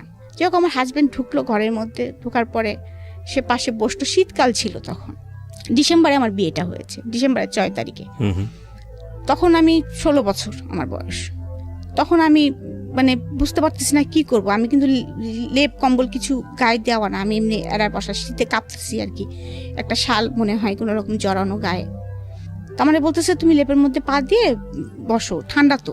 হ্যাঁ, তখন বলতেছে যে তুমি, আমি কিসে পড়ি, আবার ওই একই কথা সে জিজ্ঞেস করতেছে কিসে পড়ি, তারপরে আমি আমার সাবজেক্ট কি এগুলো জিজ্ঞেস করতেছে, কোন স্যারের কাছে প্রাইভেট পড়তে যাই, নামাজ পড়তে পারি কিনা, কোরআন শরীফ পড়তে পারি কিনা, এগুলো জিজ্ঞেস করতেছে। আমি সে নামাজ পড়ি, মাঝে মাঝে পড়ি, হ্যাঁ, কোরআন শরীফ পড়তে পারি না, সোজা উত্তর। হ্যাঁ, তারপরে বলতেছে যে, তারপরে এটা জিজ্ঞেস করার পরে সে আমাকে এমন একটা অড প্রশ্ন করছে যেটার জন্য আমি কখনোই কোনোদিন প্রস্তুত ছিলাম না। আজকে আমি বলতেছি, ফিল করতেছি যে এই প্রশ্নটা মানে আমি জীবনে ভুলবো না। মানে এই কথাগুলো বলার পরেই যে সে আমাকে বলতেছে যে তোমার মানে ডেট কবে। আমি বুঝতে পেরেছি, আমরা হয়তো ইন ডিটেইলি যাব না, বাট জীবনের কিছু কিছু মোমেন্ট থাকে যেগুলো কারো কারো জীবনের সারা জীবনেরই একেবারে ব্যক্তিগত অনুভূতি, সেটা হয়তো কারোর সাথে শেয়ার করার মতো না, কিন্তু কখনো কখনো ওই মোমেন্টগুলোই একটা সামাজিক শিক্ষার অংশ হয়ে দাঁড়ায়, কখনো কখনো ওই মোমেন্টগুলোই আরেকজনের জন্য একটা অনেক বড় শিক্ষণীয় হয়ে দাঁড়ায়। আপনার এই যে রাতের গল্পটা আপনি বলছেন, এটা প্রত্যেকটা মানুষের জীবনেরই স্মরণীয় রাত, ভয়ঙ্কর রকমভাবে প্রত্যাশিত রাত, এবং এই রাতেই প্রত্যেকটা ছেলে এবং মেয়ে, আমার যেটা মনে হয় যে সবারই একটা স্বপ্ন থাকে, একটা সুন্দর একটা মেমোরি যাতে সারাটা জীবন তারা ক্যারি করতে পারে। এই স্বপ্নটা যখন সে তার জীবনের আরেকজন মানুষের প্রয়োজন, সেটা ছেলের জায়গা থেকে হোক বা মেয়ের জায়গা থেকে হোক, মানে একটা মেয়ে যখন একটা ছেলেকে কল্পনা করে বা একটা ছেলে যখন একটা মেয়েকে কল্পনা করে, এইটা বুঝতে শেখে যখন থেকে, একদম নর্মালি যখন বুঝতে শেখে তখন থেকে সে কল্পনা করা শেখে। এটা বৈজ্ঞানিকভাবে যেমন সত্য এবং খুব নর্মালিও আমাদের জীবনে এটা সত্য। এবং এই কাঙ্ক্ষিত রাতটা যখন স্বপ্নের মতো না হয়, এবং স্বপ্নের মতো না হলেও হয়তো বা সমস্যা না, পছন্দনীয় না হলেও সমস্যা না, কিন্তু যখন ভয়ঙ্কর হয়ে দাঁড়ায় তখন সেটা সারা জীবনের জন্যই একটা বড় সমস্যা। কখনো কখনো সেই ভয়ঙ্কর এক্সপিরিয়েন্সগুলো 8-10টা মানুষের জীবনে ওই ভয়ঙ্কর এক্সপিরিয়েন্স যাতে না হয় সেজন্যে হয়তো বা যতটুকু যেভাবে শেয়ার করা প্রয়োজন সেভাবে আমরা শেয়ার করার সুযোগ দিই। আমরা ছোট্ট একটা বিরতি নেব প্রিয় শ্রোতা। আপনাদেরকে আরও একবার মনে করিয়ে দিচ্ছি, আপনারা শুনছেন মিস্টার ম্যাঙ্গো ক্যান্ডি প্রেজেন্স জীবন গল্প, আমি আরজে কিবরিয়ার সাথে। ছোট্ট একটা বিরতির পর আবারও ফিরে আসছি। জীবনে অনেক ভুল হয় এবং একজনের ভুল থেকে আমরা অনেক সময় অনেক কিছুই শিখি। ঠিক আছে, তো আপনার জীবনে যে ঘটনাটা ঘটলো তারপর কি হলো? তো তারপরে মানে এটা আমি কিভাবে বলবো বুঝতে পারছি না, মানে এক্সপ্লেন করব কিভাবে, আই ডোন্ট নো। অনেকের জীবনে এটা হয়তো খুব মানে সুখ, এটা হতে পারতো সুখের, কিন্তু আমি যেহেতু বয়স অল্প, হাইট ওয়েট কম তার থেকে, তারপরে সে অনেক লম্বা চড়া মানুষ, তার স্বাভাবিক নিয়মে সে ছিল হয়তোবা, কিন্তু আমার জন্য ফিলিংসটা খুব ব্যাড ছিল আর কি। আমি খুব কষ্ট পাচ্ছিলাম আর কি, সোজা কথা। এবং আমি আগেই বলেছি যে আমার স্কিন খুব পাতলা ছিল, আমি রান্না কখনো তো কাজ করিনি, কখনো রোদে পুড়িনি, কখনো মানে ছিলাম আর কি একটু। তো আমার কিন্তু একটুতে গায়ে ফোসকা পড়তো, মানে এমন হচ্ছে একটু বেশি রোদে হলেও দেখা যাচ্ছে আমার গায়ে লাল লাল ছোপ ছোপ দাগ পড়ে যেত। একটু বেশি রোদে গেলে বা বেশি গরম লাগলে আমি কিন্তু গরম সহ্য করতে পারতাম না, আমার নাক দিয়ে ব্লাড এসে যেত। তো উনি আমাকে যে আদরের নমুনাটা দেখিয়েছে, ইট ওয়াজ নট হিউম্যানিটিক, এটা আলটিমেটলি মানবিক আচরণ ছিল না, আপনি যেটা বলতে যাচ্ছেন। তারপর সে আমাকে বোঝানোর চেষ্টা করেছে, এটুকু আমার মনে আছে, যে না তুমি কষ্ট পাচ্ছ, এটা ঠিক, কষ্ট পেও না, এটা হয়, এটা ঠিক হয়ে যাবে আস্তে আস্তে। যাই হোক, সকাল হলে পরের দিন সকালে বউ ভাত, বাসায় অনুষ্ঠান কমানো। তো আমি কাউকে কিছু বলতে পারছি না, কিন্তু মনের ভিতরে তখনই একটা আমার কষ্ট ঢুকে গেছে কিন্তু অলরেডি, যে এটা কি হলো, বিয়ে মানে কি এরকম, আমি এটা কিন্তু বুঝতে পারতেছি না, বিয়ে মানে কি এরকম, আর এই লোকটার সাথে তাহলে আমাকে এভাবে থাকতে হবে। মানে আমি সবকিছু মিলে আমার মাথার মধ্যে হজবরল অবস্থা হয়ে গেছে একটা আর কি। আর আমি খালি অপেক্ষা করতেছি কখন বাবা মা আসবে, কখন কে আসবে, মানে আমি অপেক্ষা করে আছি আর কি। মানে আমার ভালো লাগছে না, সোজা কথা ভালো লাগছে না। আমি সকালেও তেমনভাবে খাচ্ছি না, কিন্তু আমার হাজবেন্ড দেখতে সকালবেলা থেকে স্বাভাবিক, সে ঘুরতেছে, সবার হাতে কথা বলতেছে আর কি, আমার অন্যরা আমার ঘরে আসতেছে, সব কিছু স্বাভাবিক, অনুষ্ঠান সব কিছু স্বাভাবিক। এবং একসময় আমার বাবা মা আসার পরেও আমি ওই অবস্থায় দেখা যাচ্ছে আমাকে মানে স্টেজ করে যেখানে বসিয়ে রাখা হয়েছে, আমি তো খুব ক্লোজভাবে তখন বাবা মার সঙ্গে কিছু বলতে পারছি না। আর আমার বাবা কেন যেন ওই দিনের পর থেকে তার চেহারাটা চোর হয়ে গেছিলো আর কি। চোর বলবো কেন, মানে আমার দিকে চোখ কিরকম লুকা ছাপা, চোর বলবো না, লুকো ছাপা আর কি। মানে হয়তো বা আমার দিকে তাকালে তার চোখ জলে ভরে উঠতেছিল, এমন কিছু হচ্ছে হয়তো বা, সে নিজেকে হাইড করছে। হ্যাঁ, আমি তো কিছু বলতেও পারছি না কাউকে। শুধু ছোট ফুপুটা আমার ফ্রেন্ড তো, সে আসার পরে তখন আমাকে বলতেছে, আমাকে তো বললাম যে অনেকেই মনা বলে ডাকতো, তো আমাকে বলতেছে মনা কেমন আছো। হ্যাঁ, তো আমি বলছি যে ফুপু আমার না ভালো লাগেনি, আমার সারা রাত ঘুম হয়নি। হ্যাঁ, তোমরা আমাকে আজকে নিয়ে যাবা তো? হ্যাঁ, তো বলছে হ্যাঁ আজকে নিয়ে যাবে, মিয়া ভাই বলেছে আজকে তোমাকে নিয়ে যাবে, জামাইকে সহকারে আজকে নিয়ে যাবে। আমি এবার ওকে বলছি কি, ফুপু শোনো, ওই লোকটাকে নিয়ে যাওয়ার দরকার নেই, আমাকে নিয়ে যাও। হ্যাঁ, বাবাকে আস্তে করে বলে এসো, ওনাকে নিয়ে যাওয়ার দরকার নেই। মানে এইভাবে আর কি। আমি তো আসলে বুঝতেছি না, ওই লোকটা আমার সঙ্গে গেলেই মনে হলো যে আমার একটা ব্যাড ফিলিংস, ওই লোকটাকে নিয়ে যাওয়ার দরকার নেই। এই জন্য ফুপুকে আস্তে করে কানে এটা বলতেছি। যাই হোক, ওই দিনকার অনুষ্ঠান মিটে গেল, তারপরে আমাদেরকে নিয়ে যাওয়া হলো। তো আমার বেডরুমেই আমি ছিলাম আর কি। সেখানেও আমার বাবা মা তো আর কোনো কিছু খেয়াল করে না। আমার বাবা মার ধুম লেগে গেছে, বাড়িতে অনেক লোক, পুপুরা ধুম লেগে গেছে যে জামাইকে কোন পিঠা খাওয়াবে, জামাইকে নতুন জামাই ফার্স্ট আসছে আমাদের বাড়িতে, যৌথ পরিবারের জামাই গেলে একটা মানে মজা আছে। আমাদের বাড়িতে একদম মনে করেন যে আনন্দ উৎসব। আর আমি হচ্ছে কি যে এই একদিন দুই দিনে মানে আমার ফ্যামিলি থেকে যেহেতু আমি একটু দূরে, আমি আমার ফুপু ফুপাতো ভাই বোন টোন এদের পেয়ে ওদের সাথে সবসময় থাকি, ওদেরকে পেয়ে আমার জামার কথা আমি ভুলে গেছি, মানে এমনিও তোর কথা আমার মনে থাকার কথাই না, তারপরে ওই যে আমার সাথে একজন লোক আসছে তার থেকে আমার কোনো ইয়ে নেই।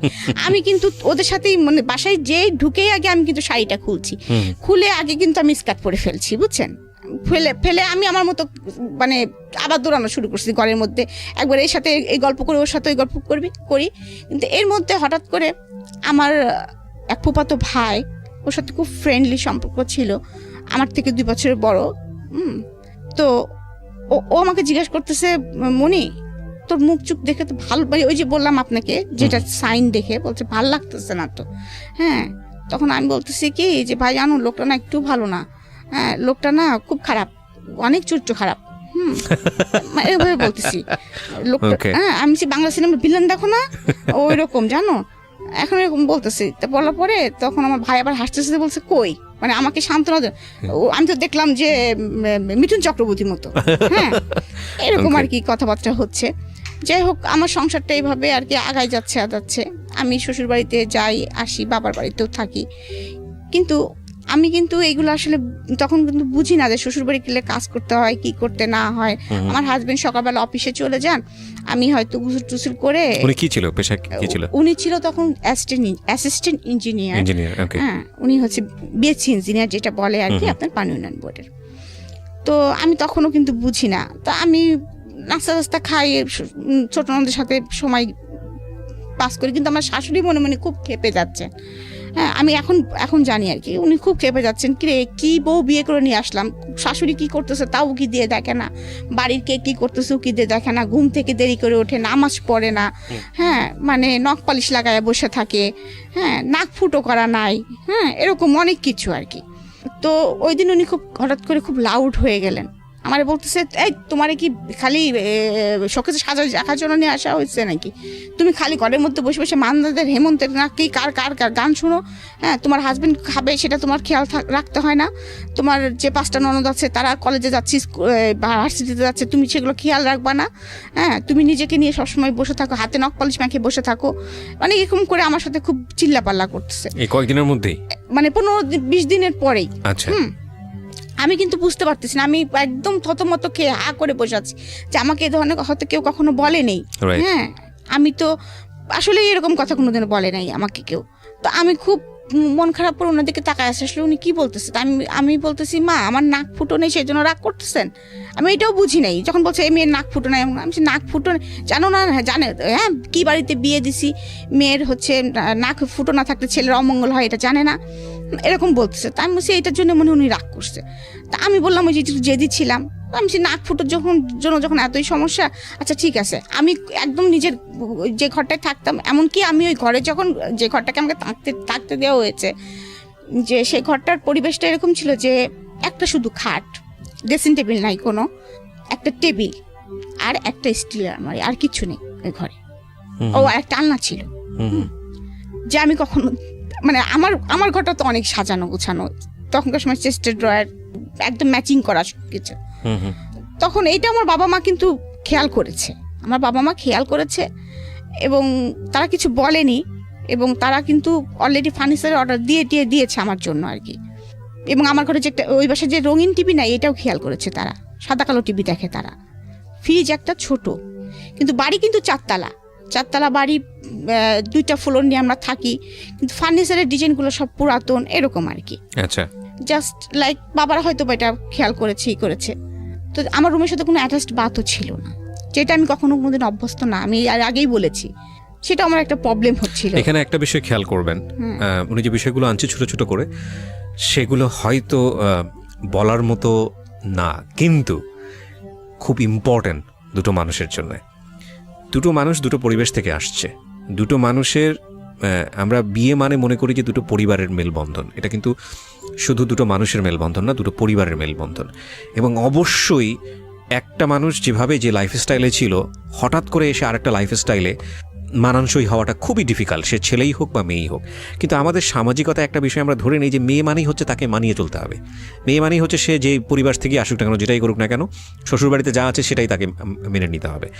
যদি সিচুয়েশনটা এরকম হয় যে না এখানে আসলে কিছু করার নেই, বিকজ ওনাদের কী বলা যেত এফোর্ড করার ক্ষমতা আসলে অতটুকুই, তাহলে সিচুয়েশনটা ডিফারেন্ট। কিন্তু যদি বিষয়টা এরকম হয় যে না ইউ হ্যাভ মানি অ্যান্ড আপনার সেই ক্যাপাবিলিটিস আছে, তাহলে আপনার পরিবারে যেই আসুক না কেন তাকে যদি আপনার পরিবারেই সাস্টেন করতে হয়, তাহলে আপনার উচিত তার পাস্ট লাইফটা একটু হলেও স্টাডি করা। নইলে কিন্তু সে কোনোভাবেই আপনাকে বেস্টটা দিতে পারবে না। কারণ আমি যদি বলি যে একটা ছেলে হোক বা মেয়েই হোক না কেন, দেখুন যিনি এই ভদ্রলোকের সংসারে গেছেন তিনি কিন্তু গিয়েই রাতারাতি পরিবর্তন হবেন, বিষয়টা কিন্তু এরকম না। তিনি তারা একদম পুরো, যদি 16 বছরে বিয়ে হয়ে থাকে ওনার, উনি যেটা বলছিলেন 16টা বছর নিয়েই কিন্তু সেখানে গেছেন, হ্যাঁ। এবং এই 16টা বছরে তাকে কীভাবে ট্রিট করা হয়েছে, কীভাবে বড় করা হয়েছে, কী আচরণ তার সঙ্গে করা হয়েছে, কী ধরনের পরিবেশের মধ্যে সে থেকেছে, সে সব কিছু নিয়ে কিন্তু ওখানে গেছে। সুতরাং এটাকে যদি রাতারাতি ধাক্কার কবলে পড়ে যায় তাহলে এটার ভবিষ্যৎ ভালো হবে না, এটাই ধরে নেওয়া যায়। জানি না কি হয়েছে, ওকে বলুন তারপর। তো তারপরে যাই হোক, আমি এগুলো কিছু বলি না, কিন্তু আমি যে আসলে আমি এখন নিজে ইমাজিন করি যেটা, সেটা হচ্ছে যে ওই সময় এরকম বোবা কেমন করে হয়ে গিয়েছিলাম। হ্যাঁ, মানে বোবা বেশিক্ষণ থাকবেন না, এটা আমরাও জানি। কারণ সিচুয়েশন, ডিমান্ড হচ্ছে এমন একটা জিনিস মানুষ একটা পর্যায়ে পর্যন্ত সেভ করতে পারে। ইভেন তখন আমি মনে করি এটা সেভ না, এটা হচ্ছে জমায়। তো জমায় মানে হচ্ছে কি, ধনুকের তীরটা যখন আপনি টানবেন প্রথম পর্যায়ে কিন্তু ছাড়লে আপনি এটা বেশি দূর যাবে না, তো তখন মনে হয় কি ঠিক আছে তীর তো আসবে না, কিন্তু তারপরে জমতে জমতে যখন একবার টানার পর এক্সট্রিম লেভেলে যখন টানা হবে, টানার পরে যখন ছাড়া হবে তখন কিন্তু গতিটা যায়। তো যে যত বেশি টানতে পারে, মানে যে তত বেশি সাইলেন্স থাকতে পারে, সে যখন বাস্ট হয় সে তত বেশি পরিমাণ শব্দ করে বাস্ট হয়।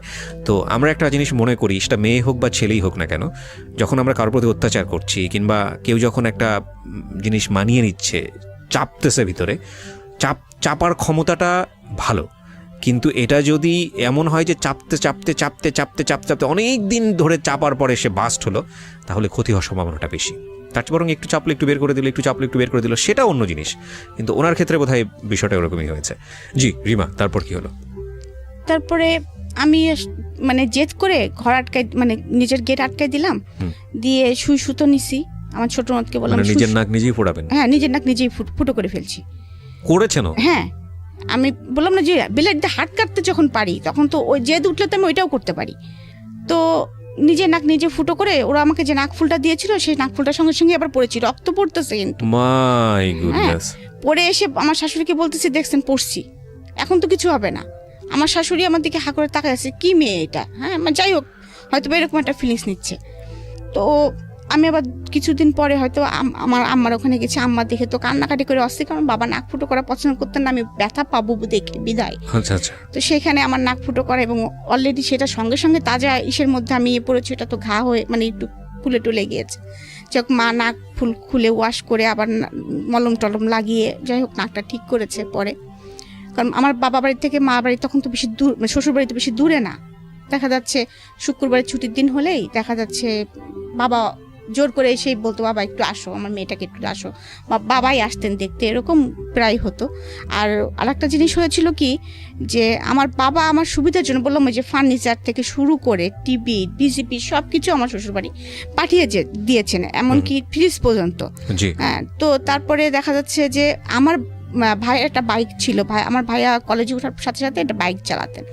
আমার বিয়ের পরপরই আমার বাবা আমার হাজবেন্ডকে একটা বাইক কিনে দেন। আচ্ছা।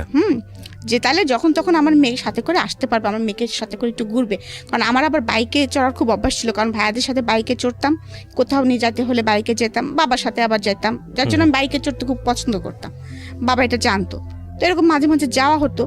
কিন্তু ওনার সাথে কি সম্পর্কটা আমার কেমন ছিল, মানে ঝগড়াঝাটিও ছিল না, আবার তার সঙ্গে খুব ফ্রি ছিলাম এরকমও না। যে সংসারে কি হচ্ছে সেটাও আমি তাকে বলতাম না। মানে হয়েছে কি, তার সঙ্গে আমার দেখা যাচ্ছে হয়তো খুব কম, ভয় পেতাম তাকে আমি, এবং কি বলে ডাকবো এটাও কিন্তু আমি বুঝতে পারতাম না। আমাকে কেউ ডাকতে বলে কোনো সময় ভাই বলে ডাকতাম, ভাই ভাই আপনাকে ডাকতেছে। আবার কখনো বলতাম কি, দাদা ভাই আপনাকে ডাকতেছে, এরকম বুঝতাম না আর কি। এটার জন্য বকা খাইতাম, মাঝে মাঝে নাম ধরেও ডেকে ফেলতাম। হ্যাঁ, তো আমার শাশুড়ি এটা নিয়ে বকাও দিত। তো এরকম একদিন এরকম চলতেছে আমার সংসার আর কি, বকাঝকা খাচ্ছি, বুঝতে পারতেছি না কি হচ্ছে না হচ্ছে। আম্মার কাছে মাঝে মাঝে যাই, বলতেছি আম্মা এরকম বকা দেয় কেন ওনারা, আমি তো কাজ করতে পারি না, হ্যাঁ এরকম বলি। তা আম্মাইয়ের মধ্যে হয়তো বা প্রস্তাব দিয়েছিল আমার শাশুড়ির কাছে যে আমার মেয়ে হয়তো কাজ করতে পারে না বিয়ান, আমি কি একটা কাজের মানুষ দিব আপনাদের ওদের বাসায়, যে দেখি যে একটা মোটে কাজের মানুষ, তাও ছোট। আমার শাশুড়ি অনেক কাজ করেন, আমার অন্যরাও দেখলাম যে অনেক কাজ টাজ করেন, সেখানে আমি কিছুই করি না, সেটা তো আসলেই কথা শোনানোর মতোই আর কি। যাই হোক, আমার বেসিক্যালি তখন সেটা মনে হয়েছে আর কি। হ্যাঁ, তো তারপরে এরকম করতে করতে তারপরে হঠাৎ করে একদিন আমার শাশুড়ি বললো, হ্যাঁ তুমি একটু রান্না বাড়া দেখো না, এরকম যাই হোক এরকম বলতেছে। তার আবার একটু মাঝে মাঝে প্রবলেম হতো, বুকে পেন টেন করতো, এরকম আমার কষ্ট হয় একা একা। তখন আপনার লেখাপড়ার কি অবস্থা? তখন লেখাপড়ার অবস্থা হচ্ছে আমি কলেজ টোটালি অফ করে দিয়েছি, সেকেন্ড ইয়ারে পরীক্ষা দিয়ে কলেজে যাওয়াই হয় না। মানে কি সেকেন্ড ইয়ার ফাইনাল পরীক্ষা দিয়ে? না, ফার্স্ট ইয়ার ফাইনাল পরীক্ষা দিয়ে সেকেন্ড ইয়ারে উঠেছি। ওঠার পরে আপনি আর যাচ্ছেন না? যাচ্ছি না। ওকে। আসলে আমি তখন আসলে বুঝতে পারছিলাম না আসলে যে আমার কি করণীয়। তো আমার মনে হচ্ছিল যে হয়তো বা মাকে বলতাম যে মা আমার কাজটা করলে মনে হয় ভালো হয়, উনি তো একটু রাগটা করে। তো আমার মা বলতো যে শ্বশুরবাড়ির সবাই এরকম, তখন আমিও তো কাজ করি, হ্যাঁ করতে হয় মা এগুলো, একটু তুমি শাশুড়ির সঙ্গে একটু একটু হেল্প করবা। এখন হেল্প করা বলতে আমার মা তো অতটা বোঝে নাই যে হেল্প বলতে কি বোঝাচ্ছে আর কি, হয়তো বা শাশুড়ির সঙ্গে একটু করলাম টরলাম, কিন্তু হেল্প বলতে আমি ওই বাড়ির একটা বউ, আমার যে এত দায়িত্ব আমি কিন্তু তখন কিন্তু বুঝতে পারতেছি না যে এবারে আমি একটা বউ, আমার 5টা ননদ, আমার অনেক দায়িত্ব, এবং আমার শাশুড়ি একটু অসুস্থ, আমাকে অনেক দায়িত্ব নিতে হবে, এটা কিন্তু আমি বুঝতে পারতেছি না। আর আমার হাজবেন্ড কোনো যাই হোক, এবং আমার হাজবেন্ড এটাও বুঝতো না যে একটা বউয়ের বা একটা মেয়ের অনেক কিছু লাগতে পারে। এইভাবেই আমি আর কি লাইফ লিড করতেছি আর কি। আর আমি যখন বাবা বাড়ি আসি তখন আমার মা যেটা ভালো লাগে সেটা আমার জন্য কিনে রাখে বা আমাকে সাথে করে নিয়ে যায় মার্কেটিং করে, এবং আমি অনেক সময় কাঁদতাম যে বাবা আমার কাছে তো টাকা নাই, হ্যাঁ আমার কাছে তো টাকা নাই, আমি তো চটপটি খেতে পছন্দ করি, আমাকে তো কেউ চটপটি ফুচকা খাওয়াতে নিয়ে যায় না, এই করে না। বাবা আমার মনে আছে সে টাকা আমাকে অনেক সময় যাওয়ার সময় 5,000 10,000 করে টাকা দিয়ে দিত। এইগুলো আবার দেখা যাচ্ছে আমি আমার ননদদের পিছনেই খরচ করতাম, এই তোরা কী কিনবি বল, আমার কাছে টাকা আছে। আমি কিন্তু আসলে ওইভাবে কখনোই, ওরা আমাকে আপন না মনে করলো, আমি কিন্তু সবসময় এইভাবে। আবার দেখা যাচ্ছে যে ভাবি তোমার না অনেক সুন্দর সুন্দর আংটি, এই তো আংটি নিবি, আমার না বক্স ভর্তি আংটি আছে, নিয়ে যেয়ে দিয়ে দিতাম ওদের, ওরা কয়টা নিয়েছে সেটাও কিন্তু আমি কোনোদিন খেয়াল করতাম না এরকম। তারপরে আমি এরকমভাবে আমার সংসার চলছে। এর মধ্যে আমার পরীক্ষা এসে যায়, তো মা বলে পরীক্ষা তো দিতে হবে তোমাকে। তা আমি বলি বিয়ে দিছো তো আবার পরীক্ষা দিব কেন, আমার আর পড়ালেখার প্রতি তেমন কোনো আগ্রহ নাই আর কি, সারাদিন কাজ করে আমার আর ইচ্ছা করে না পড়ালেখা করি। আচ্ছা। তো আম্মা কি করতেন, আম্মাকে দুপুর মানে 4টার দিকে এসে নিয়ে যেতেন, প্রাইভেট পড়ায়, আবার আম্মা আমাকে মানে সন্ধ্যার পরে যখনই প্রাইভেট পড়া শেষ হতো মা আমাকে দিয়ে যেতেন। আচ্ছা। এটা নিয়েও কথা শুরু হলো আর কি, যে পাড়ার লোকজন কি বলতেছে, প্রতিদিন একটা মা তার মেয়ের বাসায় আসতেছে, হ্যাঁ এটা তোমার মা, আমি তো আমার মা তোমাকে প্রাইভেট পড়াতে নিয়ে যাচ্ছে। তারপরেও এটা নিয়ে কথা শুরু হলো, তাও আমাদের বাসায়। তারপরেও সেটাও কোনো রকম ওভারকাম করে তারপরে পরীক্ষার হলে পরীক্ষা দিলাম। যাই হোক, আমার আশা ছিল না যে আমি পাশ করব, আমার কোনো রকমে আশা ছিল না আমি পাশ করব। তারপরেও আমি যেদিন রেজাল্ট বের হয়, আমাদের শ্বশুরবাড়িতেই আছি, তো রেজাল্ট বের হয়েছে, আমার রেজাল্ট এসেছে উইথ হেলথ। কোনো কারণে ঝামেলা হয়েছে, করে দেখে যে আমার রেজাল্টটা একটু ভুল ছিল, মানে আমার অ্যাডমিট কার্ড, রেজিস্ট্রেশন কার্ড আর অ্যাডমিট কার্ডের মধ্যে একটা সাবজেক্টে একটা গন্ডগোল ছিল আর কি। আচ্ছা।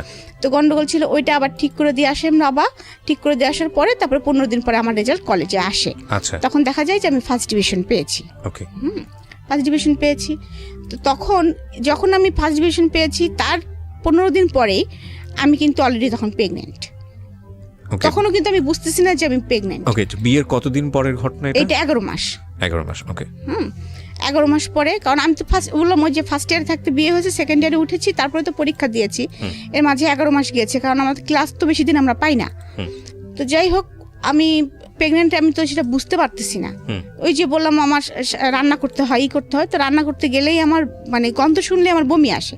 আমি দৌড়াই চলে যাই বাথরুমে, এই করি সেই করি। তখন একদিন আমার শাশুড়ি আমাকে বলতেছে, তুমি এরকম করো কেন, খালি বমি করো কেন? আর এর মধ্যে কিন্তু আমার শারীরিক কন্ডিশন অনেক খারাপ হয়ে গেছে, অনেক মানে আমি একদম মনে করেন যে 34 কেজি ওজনে নেমে আসছে আমার ওজনটা আর কি। একেতে ছোটখাটো মানুষ ছিলাম, তারপরে আর কিছু খেতে পারি না, শুধু বমি করি। তো আমি বুঝতেছি না। তারপরে আমার শাশুড়ি আমাকে জিজ্ঞেস করতেছে যে তুমি এরকম করো কেন, তোমার কি শরীর খারাপ লাগে না, কি হয় তোমার, তুমি এরকম করো, দৌড়াও, খালি বাথরুমে দৌড়াও কেন খালি? তখন আমি বলতেছি কি জানি মা, আমার কোনো কিছুর গন্ধই সহ্য হয় না, কিচ্ছু ভালো লাগে না, খালি বমি আসে, আমি কিছু খেতেও তো পারতেছি না। হ্যাঁ, তখন আমার শাশুড়ি মনে হয় মুরব্বী মানুষ তো, হাজার হলেও তিনি একটু সন্দেহ করছেন। তো যাই হোক, আমাদের পাশে ফ্যামিলি একজন ডাক্তার আছেন, ডাক্তার ভাই বলি আমরা, তো ওনার কাছে আমাকে পাঠান। তো ওনার কাছে যখন পাঠান তখন উনি আমাকে প্রেগনেন্সি টেস্ট দেন। এখন তো ধরেন অনেক প্রেগনেন্সি টেস্টের অনেক সিস্টেম হয়েছে, তখন তার কোনো সিস্টেম ছিল না, তখন তো একদম ল্যাবেই যেতে হতো ইউরিনটা নিয়ে। তো বলে যে পরের দিন সকালবেলা এরকম ইউরিনটা নিয়ে ল্যাবে দিলে নাকি রেজাল্ট, আমার হাজবেন্ড সে রেজাল্ট নিয়ে এসেছে, পজিটিভ আসছে আর কি। আচ্ছা, পজিটিভ আসছে, তো সেটা নিয়ে আবার ডাক্তার ভাইয়ের কাছে দেওয়া হয়েছে। তখন ডাক্তার ভাই আমার শাশুড়ি বলছে আমি যেতে পারবো না, যেহেতু এরকম একটা বিষয়, তোমাদের হাজবেন্ড ওয়াইফের বিষয় যেহেতু, তো তোমরা দুজনা যাও, ডাক্তার ভাইয়ের কাছে তোমরা দুজনাই যাও। এবং ডাক্তার ভাইও চাচ্ছিল যে আমার হাজবেন্ড যাক। সে বলেছে যে হেলাল আসুক। মানে সে তো আমাদের ফ্যামিলি ডাক্তার, সবাইকে চেনে, আমার বিয়েও খেয়েছে সে। তো আমরা যখন গিয়েছি তার কাছে, সে তখন বলছে যে হেলাল তুমি এটা কি করলা, ফার্স্ট কথাই ছিল তার এইটা, যে তুমি এটা কি করলা। তখন আমার হাজবেন্ড তো চুপচাপ, তো বলতেছে যে তোমাকে আমি বিয়ের সময় বলেছিলাম যে হেলাল তুমি ছোট একটা মেয়ে বিয়ে করতেছো, কেন করতেছো, মিনিমাম তোমার এদের সঙ্গে যায় এমন একটা মেয়ে বিয়ে করো। তারপরে আবার এই মেয়েটা এখন প্রেগনেন্ট, হ্যাঁ, তার ওয়েট এত কম, এবং এই বাচ্চাটাকে সে কি দিবে, পেটের ভিতর থেকে মার যে খাবারটা সে নিবে। মানে ডাক্তার ভাই আমার সময় যে কথাগুলো বলতেছে আমি সেটাই আর কি বলতেছি, আমি তখন তত কিছু বুঝি না। হ্যাঁ, তো সেই সামর্থ্য তো মনে হচ্ছে এই মেয়েটার নাই। আর তারপরেও তো বমি করতেছে একভাবে, ওকে তো ইমিডিয়েটলি এখন স্যালাইন দেওয়ার ব্যবস্থা করা উচিত, তো পানি শূন্যতা হয়ে গেছে শরীরে এখন, এরকম অবস্থা আর কি। যাই হোক, তুমি কি এই বাচ্চাটা নিতে চাও, নিলে কিন্তু সমস্যা হবে, হয়তো বা ওর লাইফ রিস্ক হতে পারে, মেবি এরকম একটা কথা বলে। তা আমার হাজবেন্ড বাসায় এসে উল্টা মেজাজ দেখাচ্ছে, কেন মানে আমি যেন পাপ করে ফেলছি। হ্যাঁ, মানে উল্টা মেজাজ দেখাচ্ছে, হ্যাঁ এরকম অসুস্থ, এখন ঝামেলা, অমুক তমুক বিভিন্ন কথা শুরু করছে। তো আমার শাশুড়ি আবার খুশি, কারণ তার একটা ছেলে, যেহেতু একটা বাচ্চা আসতেছে বাসায়, সে খুব খুশি। আমার বয়স টয়স কেউ দেখতেছে না আর কি সেই মুহূর্তে। সে আবার আমার TNT-তে ফোন করে আমার মাকে ডেকে নিয়ে আসছে, বিয়ান এরকম সুসংবাদ আছে, শিগগিরই আসেন। তো আমার মা এসেছে, বলে আমরা কি দুজন মিলে একটা বাচ্চা পালতে পারবো না? হ্যাঁ, ও ছোট হয়েছে তো কি হয়েছে, হেলাল এরকম চিল্লাপাল্লা করতেছে, আপনি আপনার জামাই একটু বোঝান, এরকম বলতেছে। আমার শাশুড়ি তখন খুব ভালো মুডে আছেন আর কি তিনি। তো আমার মা না আসলে তখন নাও বলতে পারতেছে না, হ্যাঁও বলতে পারতেছে না। তিনি একবার আমার কথা ভাবতেছেন, আবার ওই সংসারটার কথাও ভাবতেছেন, যে তাদের মধ্যে আনন্দ, আর এদিকে আবার চিন্তা করতেছেন যে আমার মেয়েটা তো আসলে এই অবস্থা, কিছু খেতে পারে। তখন আমার এর মধ্যে মা বলছে কি, তাহলে আমি আমার মেয়েটাকে নিয়ে যাই বিয়ান, আমি নিয়ে যাই, ওর তো এই অবস্থা। তখন আবার ডাক্তার ভাই বলে দিয়েছেন, উনি আবার প্রেসক্রাইব করে দিয়েছেন আমাকে তখন ইমিডিয়েটলি স্যালাইন দিতে হবে, দিতেই হবে। তখন আর আমাদের যেখানে বাসা সেখানে আশেপাশে কোনো ক্লিনিক নাই, একটু দূরে। তো তখন আম্মা দেখলো যে তাহলে এখান থেকে নিয়ে গেলে তো নার্স এসে মানে স্যালাইন দিতে পারবে না, বা সবসময় টেক কেয়ার করতে পারবে না, এখানে যদি ডাক্তারটা কাছে, তাহলে এখানেই থাক। তো আমার স্যালাইন চলতেছে, করতেছে, কিন্তু আমার শাশুড়ি কিন্তু কখনো এসে আমার যে স্যালাইন চলতেছে করতেছে আমার পাশে বসা বা মাথায় হাত দেওয়া, বা আমার হাজবেন্ড ওই ঘরে ঢুকে না। হ্যাঁ, সে ডিস্টার্ব হবে দেখে সে তার মতো থাকে, রাত্রে স্যালাইন খুলতে হবে, করতে হবে, অনেক ঝামেলা। এগুলো আমার ছোট নোট থাকে আমার পাশে, মাঝে মাঝে আমার শ্বশুর একটু দেখাশোনা করেন। আর দেখা যাচ্ছে যে ওই যে সার্বক্ষণিক যে নার্সটা ছিল উনি দেখাশোনা করতেন, কিন্তু আমার বমি কিন্তু কখনোই অফ হয় নাই। তো এর মধ্যে আমার আবার একটু ব্লাড যাচ্ছে, একটু ব্লাড যাচ্ছে। তখন আবার এইটা আবার ডাক্তার ভাইকে বলা হয়, তখন ডাক্তার ভাই আর কি বুঝছে ব্যাপারটা, বরাবর বলছে আসলে ও নিতে পারছে না মনে হয় শরীরে, ওর শরীর এই বয়সে এটা ও নিতে পারছে না। তারপর যাই হোক এরকম বলার পরে তারপরেও আপনারা যখন চাচ্ছেন চাচিমা, আমি ট্রাই করব, আমি 7 দিন একটা ইঞ্জেকশন দিব, সকাল বিকাল দিব, এটা যদি টিকে গেল তো টিকে গেল আলহামদুলিল্লাহ, না হলে কিন্তু আমাদের এস্টিম পয়েন্টে যেতে হবে, এটা ডিসিশন নিতে হবে। তখন আমার তো একদম তখন মনে করেন বিছনা থেকে ওঠা নিষেধ, একদম বেড রেস্ট। তো আমার মা, আমার শ্বশুরবাড়ির যেরকম পরিবেশ, আমার মা যে আমার কাছে থাকবেন সেটাও পারতেছেন না। হ্যাঁ, কারণ কি কথা শোনাবে কে, মানে ওরা খুব কথা শোনাতেন, এটাই হচ্ছে প্রবলেম। মানে আসলে খুব কথা শোনাতেন, এখনো তাদের সে স্বভাবটা আছে আর কি। তো ওই ভয়তে আমার মা আবার খুব বললাম না যে চুপচাপ, আম্মা তো অত মানে কথা পছন্দ না আর কি তার। তো এই অবস্থায় যাই হোক আমার আস্তে আস্তে আমি ওই সিচুয়েশনটা পার করছি, কোনো রকম 7 মাস চলে গেছে আর কি। যাওয়ার পরে তারপরে 7 মাসের পরে আমাকে আমার বাবা মা এসে আমাদের দেশে একটা আনুষ্ঠানিকতা করে, সাথ দেয়। সেটা করে অনেক অনুষ্ঠান করে শ্বশুরবাড়ির লোকদের কাপড় চুপড় দিতে হয়, তারপরে এই খাসি টাসি, তারপরে এই যে মাছ টাছ অনেক কিছু দিতে হয়, কী কী দিতে হয় আমি অত জানতাম না তখন। সেগুলো দিয়ে আমার বাবা মা অনুষ্ঠান করে নিয়ে আমাকে নিয়ে গেছেন। তখন আমার বাবার আবার পোস্টিং ছিল মাগুরাতে। তো মাগুরাতে নিয়ে গেছেন। মাগুরাতে নিয়ে যাওয়ার পর যখন আমার 2 মামা শুনেছে যে আমি এরকম অবস্থা, তখন আমার 2 মামা তাদের আবার নিজেদের প্রাইভেট কার ছিল, তো তোমরা মানে খুলনায় থাকতো, খুলনা থেকে মাগুরা তো বেশি দূর না, তো চলে এসেছে আমাকে দেখার জন্য। এসে তো চিল্লাপাল্লা, বুধ এটা কি হলো, আর তোমরা মাগুরায় আনছো কিভাবে, হয় কুষ্টিয়া রাখতা। তো তারপরে যাই হোক আমার মামারা আমাকে খুলনাতে নিয়ে যায় এক প্রকার জেদ করে, কারণ মামাদেরও কোনো মেয়ে ছিল না, 2 মামারই 2টা করে ছেলে। তো ওখানে যে আমার হাজবেন্ডের পোস্টিং তখন আবার বাগেরহাট, আচ্ছা, তার জন্য একটু সুবিধা। তো যাই হোক আমার বেবিটা হলো, মানে আমি বেবিটা হতে যে অনেক কষ্ট পেয়েছি। বেবিটার ওয়েট অনেক বেশি ছিল, মানে কারণ আমার বেবিটা কিন্তু এখনো 5 ফিট 5 ইঞ্চি 5.5 ইঞ্চির উপরে লম্বা। আচ্ছা, আমার ফার্স্ট মে, ওকে, যিনি এখন নর্থ সাউথে পড়ছে। জি জি, ওকে। সো প্রিয় শ্রোতা, আমরা এখানে একটা বিরতি নিতে চাই। কোথাকার গল্প কোথায় গিয়ে ঠেকেছে সেটাই হচ্ছে দেখার বিষয়। আমরা আরো আধা ঘন্টারও বেশি সময় আপনাদের সঙ্গে আছি, এবং আপনারা যা ভাবছেন গল্পটা লেগেছিল আর কি, এটাই হচ্ছে স্বাভাবিক, কষ্ট লাগাটাই স্বাভাবিক। হ্যাঁ, আমি হচ্ছে বাচ্চা মানুষ করতে তখন তো অত এক্সপার্ট না, তা আম্মাদের ওখানে বেশি থাকতাম, কখনো শ্বশুরবাড়ি যেতাম, কখনো আম্মাদের ওখানে থাকতাম। তো এরকম করতে করতে সময় যাচ্ছিল, কিন্তু হচ্ছিল কি আমি শ্বশুরবাড়ি যখন থাকছিলাম তখন তো আমার ননদদের আরও বিয়ে হয়েছে, সবারই বাচ্চা কাচ্চা আছে। আমার বাচ্চাটা যদি একটু ভুল করে ফেলতো বা একটু অন্যায় করে ফেলতো, আমি কেন জানি তখন যেন খুব ক্রেজি হয়ে গিয়েছিলাম। আর আমার হাজব্যান্ড তো বাসায় থাকতো না, আমি শ্বশুরবাড়ি থাকতাম। আমার লেখাপড়া কিন্তু তখনও কন্টিনিউ, হ্যাঁ, আমি কিন্তু তখন অলরেডি পড়তেছি, হ্যাঁ পড়তেছি, বাচ্চা সামলাচ্ছি এবং সংসার, তখন কিন্তু আমি পাকা গৃহিণী হয়ে গেছি। এবং এরকম করতে করতে আমি হচ্ছে যখন মাস্টার্স পরীক্ষা দিব আর কি, ফাইনাল দিব, আমার বড় মেয়েরা ছোট মেয়ের বয়সে ডিফারেন্স হচ্ছে 4.5 বছর। তখন আমি সেকেন্ড বেবি কনসেপ্ট করি। তো তখন সেকেন্ড বেবি কনসেপ্ট করলে তখনও সবাই খুব খুশি হয়ে যায়, কিন্তু আমি খুশি হই না। এবার আমি আর খুশি হই না।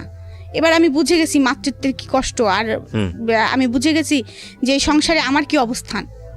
এর মাঝে আর একটা কাহিনী আমি বলি। আমার ছোট ননদ যেটা আর কি, যেটা আমার খুব ভালো সম্পর্ক ছিল, তো সেটা সাথে আমার ফুফাতো ভাই, মানে ওরা রিলেশন ছিল, ওরা চলে যায় দুজনে আর কি। আচ্ছা, এটা ফ্যামিলি থেকে না বলে চলে যায়, এবং দোষটা সম্পূর্ণ আমার ঘাড়ে পড়ে যে আমি তাদেরকে বের করে দিয়েছি, যেটা হয় আর কি। এবং এটা নিয়ে অনেক গ্যাঞ্জাম হয় ফ্যামিলিতে, অনেক কিছু হয়। আমাকে আমার হাজবেন্ড মারধরও করে, হ্যাঁ। তারপরে একটা টাইমে আমার বাবা কিন্তু আমাকে নিয়ে আসার মানে ওরা আমাকে আর রাখবে না, ওদের মেয়েকে ফেরত না দিলে, মানে এরকম ফ্যামিলি আর কি ট্র্যাজেডি চলতেছে। আমার হাজব্যান্ড আমাকে মিনিমাম মনে হয় 6 মাস দেখতে আসেনি, আমার বাচ্চাটার কোনো খোঁজ নেয়নি, কোনো কিছুই করেনি আর কি, সোজা কথা।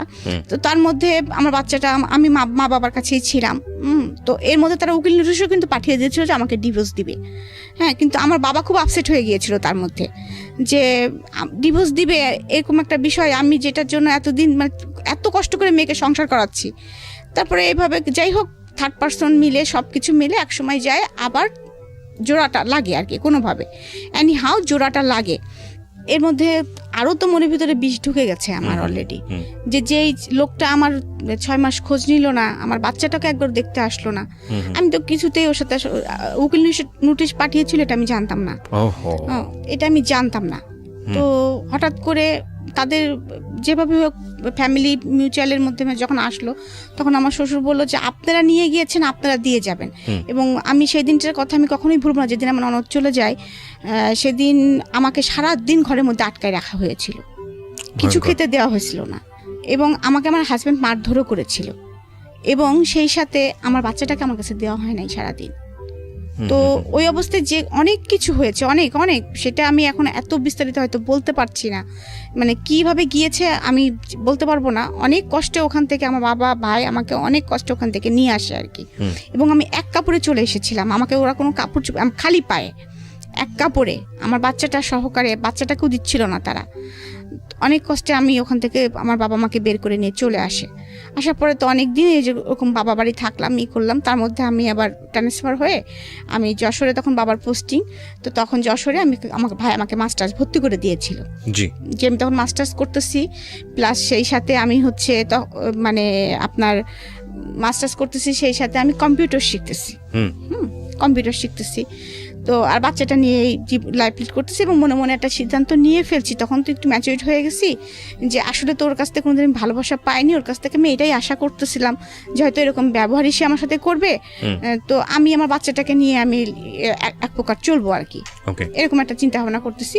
আর আমাকে যথেষ্ট সাপোর্ট দিত বাবা মার, সবসময় মন টন খারাপ থাকতো যে ফ্যামিলিতে যেহেতু এরকম কাহিনী হয় নাই, আর সেহেতু সব জায়গাতে কথা টথা হচ্ছিল, অনেক ঝামেলা চলতেছিল অলরেডি ভিতরে, তো বাবা মা ওইগুলা টেক কেয়ার করতেই মানে হাত ধরে যাচ্ছিল বাবা মার আর কি। আর এদিকে হচ্ছে আমার বড় ভাই আমাকে একদম ফুল সাপোর্ট দিচ্ছে যে না, আমি তোমাকে যেতে দিব না, তুমি পড়ালেখা শিখো, মানুষ হও, আমার একটা ভাগ নিয়ে আমি পালতে পারবো, তুমি ওটা নিয়ে টেনশন।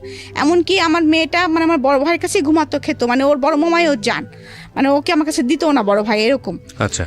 তো এভাবে থাকতে থাকতে হঠাৎ করে কি একদিন ডিসিশন হয়, আমরা ঈদ করতে বাড়ি গেছি, হঠাৎ করে আমার বাবা আমাকে ডেকে বলে যে তুমি মা, তোমাকে ওই বাড়িতে যেতে হবে। আমি বললাম কখনোই না আব্বা, ইম্পসিবল, আমি আর ওই বাড়িতে সংসার করতে পারবো না এত কিছুর পরে, আর ওরা আমাকে মেরে ফেলবে। আমার মনের মধ্যে ভয় ঢুকে গেছে যে ওরা আমাকে মেরে ফেলবে। তখন আমার বাবা আমাকে জড়ায় ধরে কান্না করে বলতেছে যে মা, তুমি কি আমাদের, তোমার চাচার, আমার সবার কি মৃত্যু মরা মুখ দেখতে চাও, নাকি তুমি তোমার সুখটা বেছে নিতে চাও? তো অবভিয়াসলি তখন মানে কি মনে হয়েছে আমি জানি না, কারণ বাবাকে আসলে তো আমি খুবই ভালোবাসতাম, আমি মানে এখনো ভালোবাসি। স্ট্যান্ড বাই, আমাকে যদি কেউ বলা হয় তো আমি আমাকে যদি বাচ্চাদের নামও বলা হয় তবু বলবো আমার বাবাকে আমি বেশি ভালোবাসি। এবং আল্লাহর কাছে আমি মাঝে মাঝে এমনও বলি যে আল্লাহ, যে আমার বাবা যেদিন মৃত্যু হয় সেদিন যেন আমারও মৃত্যু হয়। আর মানে একদম হোপলেস হয়ে যাই। আমি তখন বলি যে আমি যাবো বাবা, আমি বলি যে বাবা আমি যাবো, যাই হোক না কেন আমি যাবো। তো আমি যাই, এবং আমার শ্বশুরদের কন্ডিশন আমাকে নিতে আসবো না, আপনাকে দিয়ে যেতে হবে। তো আমাকে দিয়ে আসে আর কি। এসে পরে আমার অত্যাচারের মাত্রাটা মানে আপনারা ইমাজিন করে নেন, আরো চরম আকারে পৌঁছায়। আমার বাচ্চাটা ঠিক মতো খাওয়া দাওয়া হয় না, মানে আর আমাকে সারাদিন যেভাবে তারা টর্চার করে, মানে কি আমি 2 দিন 3 দিন দেখাচ্ছে খেতে বসছি, এমন একটা কথা আমার শাশুড়ি হয়তো বলছে যে এই মেয়েদের কোনো বিশেষ আছে, যে মেয়ে আমার মেয়েকে বের করে দিতে পারে সেই মেয়ে আমাকে বিষ দিয়ে মেরে ফেলবে না, পানের মধ্যেও বিষ দিয়ে মেরে ফেলতে পারে। আমার শাশুড়ি আবার পান খেতেন, ওর হাতে কিছু খাওয়া যায়, আমাকে দিয়ে রান্না করাতেন, আবার আমাকে এই কথাগুলো শোনাতেন। হ্যাঁ, তো এরকম পরিস্থিতির ভিতরে আমি যাচ্ছি, আমার মানে মনে হচ্ছে যে মানে কোনো কুল কিনারা নাই, আমার মনে হচ্ছে এরকম। তারপরে যাই হোক, এর মাঝে কিছু একটা হয়ে মিল মহব্বত হয়, যাই হোক আবার সংসার করতেছি। আমার ননদের সাথেও তাদের আবার মিউচুয়াল হয়ে যায় আর কি, মিউচুয়াল হয়ে যায়, কিন্তু আমি আর আমার হাজবেন্ড কথা বলতাম না। এর মধ্যে এরকম কথা শুনতে আমি একবার হচ্ছে মানে সুইসাইড অ্যাটেম্প করি। তারপরে আমার বাবা সিদ্ধান্ত নেয় যে আমি আর দিব না। তারপরেও আবার 3-4 মাস ওরকম যায়, তার মধ্যে আমার আবার অসুস্থ হয়ে পড়ি, সেটা হচ্ছে অ্যাপেন্ডিসাইটের অপারেশন হয়। তখন আমার হাজব্যান্ডকে আমার বাবা ফোন করে না, আমি ফোন করি, আমি বলি যে আমার এরকম অপারেশন হচ্ছে, আমি যদি কিছু হয় তুমি আমার বাচ্চাটাকে দেখো, বাবার পরিচয় অ্যাটলিস্ট রেখো, ও নানির কাছে থাকবে, তুমি বাবার পরিচয়টা রাখো। তখনও কিন্তু আমি ছোট বাচ্চা কনসেপ্ট করিনি আর কি, ছোট বাচ্চা কনসেপ্ট করিনি। তখন ওর কেন জানি মনটা নরম হয় হয়তো, বা মানুষ তো, আর এতদিন একসাথে আছে, একটা বাচ্চার বাবাটা আছে, আর মানে এরকম একটা তো ও আসে আমাকে পরের দিন সকালবেলা দেখতে আসে যশোরে। দেখতে আসার পরে ও দেখে তারপরে বাসায়, যে ও যখন বাসায় যায় আমাদের বাসা থেকে, তো আমার শাশুড়ি আবার দেখছে যে এইটা সুযোগ। তো আমার শাশুড়ি আবার আমার হাজবেন্ড নেই দেখে তার জামাই মেয়েকে সে ডেকে নিয়ে আসছে, সে যে তখনই চলে যাবে এটা তারা বুঝতে পারে নাই। আমার হাজবেন্ড বাসায় ঢুকে দেখতেছে যে বাসায় তার মানে আমাকে নিয়ে গেছে, নিয়ে যায়, আমরা দুজনে বাসার মধ্যে ঢুকতেছি, এবং রাস্তায় কিন্তু আমাকে বলতেছে বারবার যে তুমি কিন্তু যাই মার কাছে মাপ চাবা, তুমি কেন সুইসাইড অ্যাটেম্প করতে গেছিলা, এটার জন্য তুমি মার কাছে মাপ চাবা, আমরা বিপদে পড়তাম না, এরকম ভাবে আমাকে বোঝাচ্ছে আর কি। তো যাই হোক আমি ঢুকেই আমি বলছি ঠিক আছে মার কাছে আমি মাপ চাবো। হ্যাঁ, আমি গেছি, যাওয়ার পর ঢুকতেই দেখি যে ওরা আমাদের বাসায়। তখন বাসার পরিস্থিতি আরও অন্যরকম হয়ে যায়। তখন হয় কি আমার হাজব্যান্ড ফুল ক্রেজি হয়ে যায়, আমার থেকে আমিও ভাইলেন্ট হয়ে যাই, সেও ভাইলেন্ট হয়ে যায়, যে যার জন্য এত কিছু হইলো তারা কিভাবে এক্স্যাক্টলি, মানে তোমরা যদি মেনেই নিবা তাহলে এত কেন অভিনয় করলা তোমরা। আর আমার মেয়েটাকে আমার হাজবেন্ড বলতেছে আমার ছোট দুধের শিশুটাকে আমি কেন এত কষ্ট দিলাম, আমার ওয়াইফ কেন আমি এত কষ্ট দিলাম, আর সেটা তুমি করতে আমাকে, আমি বড় ভাই, আমাকে একবার বলছো যে ওরা আসতে চাইবে, ওদেরকে মেনে নেওয়ার দরকার, বা আমার শ্বশুর শাশুড়িকে এত হেয় করলা কেন, এত কথা শোনাইলা কেন তাদেরকে, কেন শোনাইলা আমাকে? তো এবারে অনেক ছোট করছো তোমরা। তাহলে এখন তো আমার তো শ্বশুরবাড়িতে কখনো তোমাদের যেতে হবে না, কিন্তু আমার তো যেতে হবে। তখন তো তারা যদি কথাটা বলে যে আমার মেয়ের তো কোনো দোষ ছিল না, তখন আমি কি বলবো, কি উত্তর দিব? তো এটা নিয়ে অনেক বাসার মধ্যে অনেক ক্যাচাল হয়, হয়। তারপরে আমার হাজব্যান্ড সরাসরি জিজ্ঞেস করে যে হ্যাঁ, ওরা দুজন আবার খুব নমনীয় হয়, হয়ে আমার কাছে মাপ চাই, ওর ভাইয়ের কাছে মাপ চাই। তখন আমি একদম ভাইলেন্ট হয়ে বলি কি, আচ্ছা তোরা যে বলছিস যে আমি তোদেরকে বের করে দিছি বাসা থেকে, আমি কি বের করে দিছি? আমি কি জানতাম কিছু? তখন ওরা আমাকে বলে কি যে, তখন আমার ছোট ননদ বলে কি না, আমি আসলে এটা ক্রেজি ভাবে বলছিলাম, তখন আপনার উপর আমার রাগ হয়েছিল, কারণ এই কথাটা যখন বাসায় জানাজানি হয়ে যায় আপনি ভাইকে বলে দিছিলেন, ভাই আমাকে রাত্রে মারতে গেছিল, তো আপনার উপর আমার খুব রাগ হয়েছিল, আমি চিন্তা করছিলাম এটা শোধ তুলবো, সেই জন্য আপনার দোষটা দিয়েছিলাম। তা আমি তখন আমার হাজবেন্ড এটা শুনছে, শোনার পরে বলতেছে তুই এটা কাজ করছিস রনি। হ্যাঁ, যাই হোক, এটা নিয়ে অনেক কিছু হয়, সব সত্য আর কি সামনে চলে আসে যখন, তখন যাই হোক আমার হাজব্যান্ড একটু সফটনেস দেখায় এবং সে বলে যে আমি থাকবো না, আমি কাল সকালে আমার বউ বাচ্চা নিয়ে আমি চলে যাব। তখন আমার শ্বশুর খুব আপসেট হয়ে পড়ে, কারণ কুষ্টিয়া শহরে তাদেরকেও সবাই চেনে, আমাদেরকেও সবাই চেনে, সবাই জানে যে তার একটাই ছেলে বেটার বউ আলাদা থাকে, হ্যাঁ, আলাদা বাসা ভাড়া করে থাকে, এটা একটা খুব খারাপ দেখা যাবে, এরকম একটা করে। তারপর অনেক বোঝানো শোনানোর পরে যাই হোক আমরা আবার ওই বাসাতেই স্টে করি। আমার হাজব্যান্ডের তখন আবার পোস্টিং হয়ে যায় চুয়াডাঙ্গা। তো এরকম চলতেছে, ওদের সাথে ওরা আসে যায়, কথা করে। আমার ছোট ননদের সাথে আমি কথা বলতাম, আমার ভাইয়ের সঙ্গে কথা বলতাম না, কারণ আমার থিওরিটা এটা যে ও তোমার রক্তের না, ও আমার একটা ক্ষতি করতে পারে, তুমি তো আমার ভাই ছিলা, তুমি ফুফাতো ভাই হওয়ার যাই হও, তুমি তো আমার ভাই ছিলা, তুমি তো আমার এত বড় ক্ষতি করতে পারো না, তোমার সাথে আমি কথা জীবনেও বলবো না, আর তারপরে তুমি আমার বড় ভাই। তো যাই হোক মাস্টার্স করেছি, মাস্টার্স পরীক্ষা চলছে আমার, পরীক্ষা দিয়ে আমার মনে হয় যে আমার 11 তারিখে বাচ্চা হল না, আমার বাচ্চা হয়েছে 16 তারিখে, আর আমার মাস্টার্স পরীক্ষা শেষ হচ্ছে 11 তারিখে, মানে আমি ওই রকম অবস্থায় আমি পরীক্ষা দিয়েছি আর কি। তো আমার বাচ্চাটা পেটের মধ্যে খুব অসুস্থ হয়ে যায়, কারণ আমি 4 ঘন্টা বসে পরীক্ষা দিতাম, বাচ্চাটার মুভমেন্ট খুব কম হতো, মুভমেন্ট হতো না। তবে তারপরে আমার 16 তারিখে সিজারিন করে বেবিটা হয়। তো এর মধ্যে আমার বড় ভাই কিন্তু এর মধ্যে বাইরে চলে গেছে অলরেডি, হ্যাঁ, এবং সে তাকে বিয়ে দেওয়া হয়েছে খুব আনুষ্ঠানিকতার ভিতরে, হ্যাঁ। তো সে বাংলাদেশে এসেছে, সে একদিন আমার শ্বশুরবাড়ি এসে আবদার করে যে মামা আমি আমার বোনকে নিয়ে যেতে চাই, এক রাত আমাদের সাথে থাকবে, হ্যাঁ। তো এই কথা বলার পরে তখন হচ্ছে আপনার আমার শাশুড়ি আমাকে যেতে দিবে না, বাসায় অনেক কাজ, ঈদের পরের দিন আমার সব ননদরা আসবে, সে আমাকে যেতে দিবে না। তখন সে বলে কি যে তাহলে নিয়ে গেলে একবারে নিয়ে যাও। তো এই কথাটা আমার ভাইয়ের তখন লাগে খুব, এতদিন তো আমার ভাই কোনোদিন ইন্টারফেয়ার করেনি, এতদিন তো বাবাই সব টেক কেয়ার করছে, এখন তো মোটামুটি সে একটা পর্যায়ে আসছে। তারপরেও আগেও সে বলেছে যে সে কখনোই রাজি ছিল না আমাকে সংসার করতে দেওয়ার জন্য, সে সবসময় বলতাম রিক্সা চালাই খাবো, কিন্তু আমার বোন আমি দিব না, এরকম কথা সবসময় সে বলতো। তারপরে যাই হোক সে মনে মনে একটা প্ল্যান করে ফেলে, সেটা বাবা মাকে বলে না, কারণ জানে বাবা মা বললেও হয়তো রাজি হবে না, আর আমার হাজব্যান্ডকে বললেও রাজি হবে না। সে আমাকে বেড়াতে নিয়ে আসার নাম করে ঢাকায় নিয়ে আসে। তখন অলরেডি ঢাকায় আমাদের একটা বাড়ি কেনা আছে, সেটা হচ্ছে সেগুনবাগিচে। আমার ছোট ভাই ইস্ট ওয়েস্ট ভার্সিটিতে পড়ে, ও হচ্ছে ওই বাসাতে থাকতো, মাঝে মাঝে বাবা মা আসতো, ওকে একটা কাজের ছেলে ছিল, রান্না বাড়া করে দিত এরকম। তো ও আমাকে নিয়ে আসার পরে বলে যে আমি সবাইকে বলে যে আমি চলে যাব মার্কেটিং করার দরকার, তো রিমাকে ওই জন্য নিয়ে যাচ্ছি আমার 2 বাচ্চা সহকারে। আমিও জানি না ভাইয়া, আমি জানি যে মার্কেটিং করতেই ঢাকায় আসতেছি। তো ভাইয়া এসে তারপরে বাবা মাকে আবার ফোন দেয় যে বাবা মা আমরা মার্কেটিং করবো, তো রিমার বাবু 2টা দেখবে কে, তোমরা দুজনে আসো, দেখাশোনা করো, আমরা একটু মার্কেটিং করে বেড়াই। আব্বু আম্মু গাড়ি নিয়ে আসে আর কি, বাবা অফিস থেকে মানে শুক্র শনি তো এমনি ছুটি, তো আসার পরে তারপরে একদিন রাত্রেবেলা ফ্যামিলি মিটিং বসে, তখন ভাইয়া একদম সম্পূর্ণ বলে যে বাবা আপনি যা দেখতেছেন, যা সহ্য করছেন, এটা আমি সহ্য করতে পারবো না। এখন আপনি আমাকে খারাপ বললে বলেন, আমি অনেক নরম মানুষ, ভালো বললে বলেন, আপনি যা খুশি আপনি তাই বলেন, কিন্তু আমি যেটা এসে মানে দেখতেছি সেটা আমার অসম্ভব আমার পক্ষে দেখা। সেটা হচ্ছে আমার কাছে আমার বোনের শ্বশুরবাড়ি যে মনে হয়েছে যে ওয়ান কাইন্ড সে হচ্ছে কাজের বুয়া। এটা আপনার আপন ভাই বলছে? হ্যাঁ, ওয়ান কাইন্ড কাজের বুয়া। আর আমার বড় মেয়েটার রেজাল্ট ভালো ছিল না, কখনোই ভালো রেজাল্ট করতে পারতো না সে, মানে ওরকম মারধর খেত, সে একটু উল্টাপাল্টা ছিল, মানে মানে ওর জন্য কেমন ছিল একটু আর কি। যাই হোক, তখন বলতেছে আর আমি দেখতেছি যে যেভাবে উপর থেকে দোতলা বাসা ছিল, যতবারই কোনো গেস্ট আসে আমার ভাগ্নি আসে গেট খুলতে, ওই ক্লপসিকেবল গেটটা খুলতে আসে আমার ভাগ্নি। তার মানে ওরা দুজনা ওই বাড়ির কাজের বুয়া। আর আমার ছোট ভাগ্নিটার অবস্থা হবে আর কদিন পরে ওইটাই। আমি এটা মেনে নিতে পারছি না। আমার একটা বোন, তার বাচ্চারা, ওর জীবনটা যেরকম হয়েছে ওর বাচ্চা দুটার জীবনও সেরকম হবে, এটা আমি মেনে নিতে পারছি না। আপনারা আমাকে বকলে বকেন, ভালোবাসলে বাসেন। আমি এক্ষুনি তার হাজব্যান্ডের কাছে ফোন দিব, সোজা কথা ফোন দিয়ে বলবো সে যদি তার কাছে আমার বোনকে রাখবে, আর যদি না রাখে আমি আমার বোনকে চালাবো। সম্পর্কের দরকার নাই, ডিভোর্সেরও দরকার নাই। ফাইন।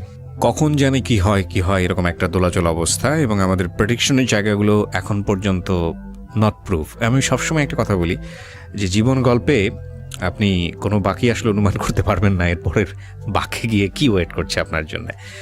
লাস্ট দুটো গল্প যদি বলি যে এই ধরনের গল্পের গোড়াপর্তন হয়েছিল আবিদা সুলতানার হাত ধরে।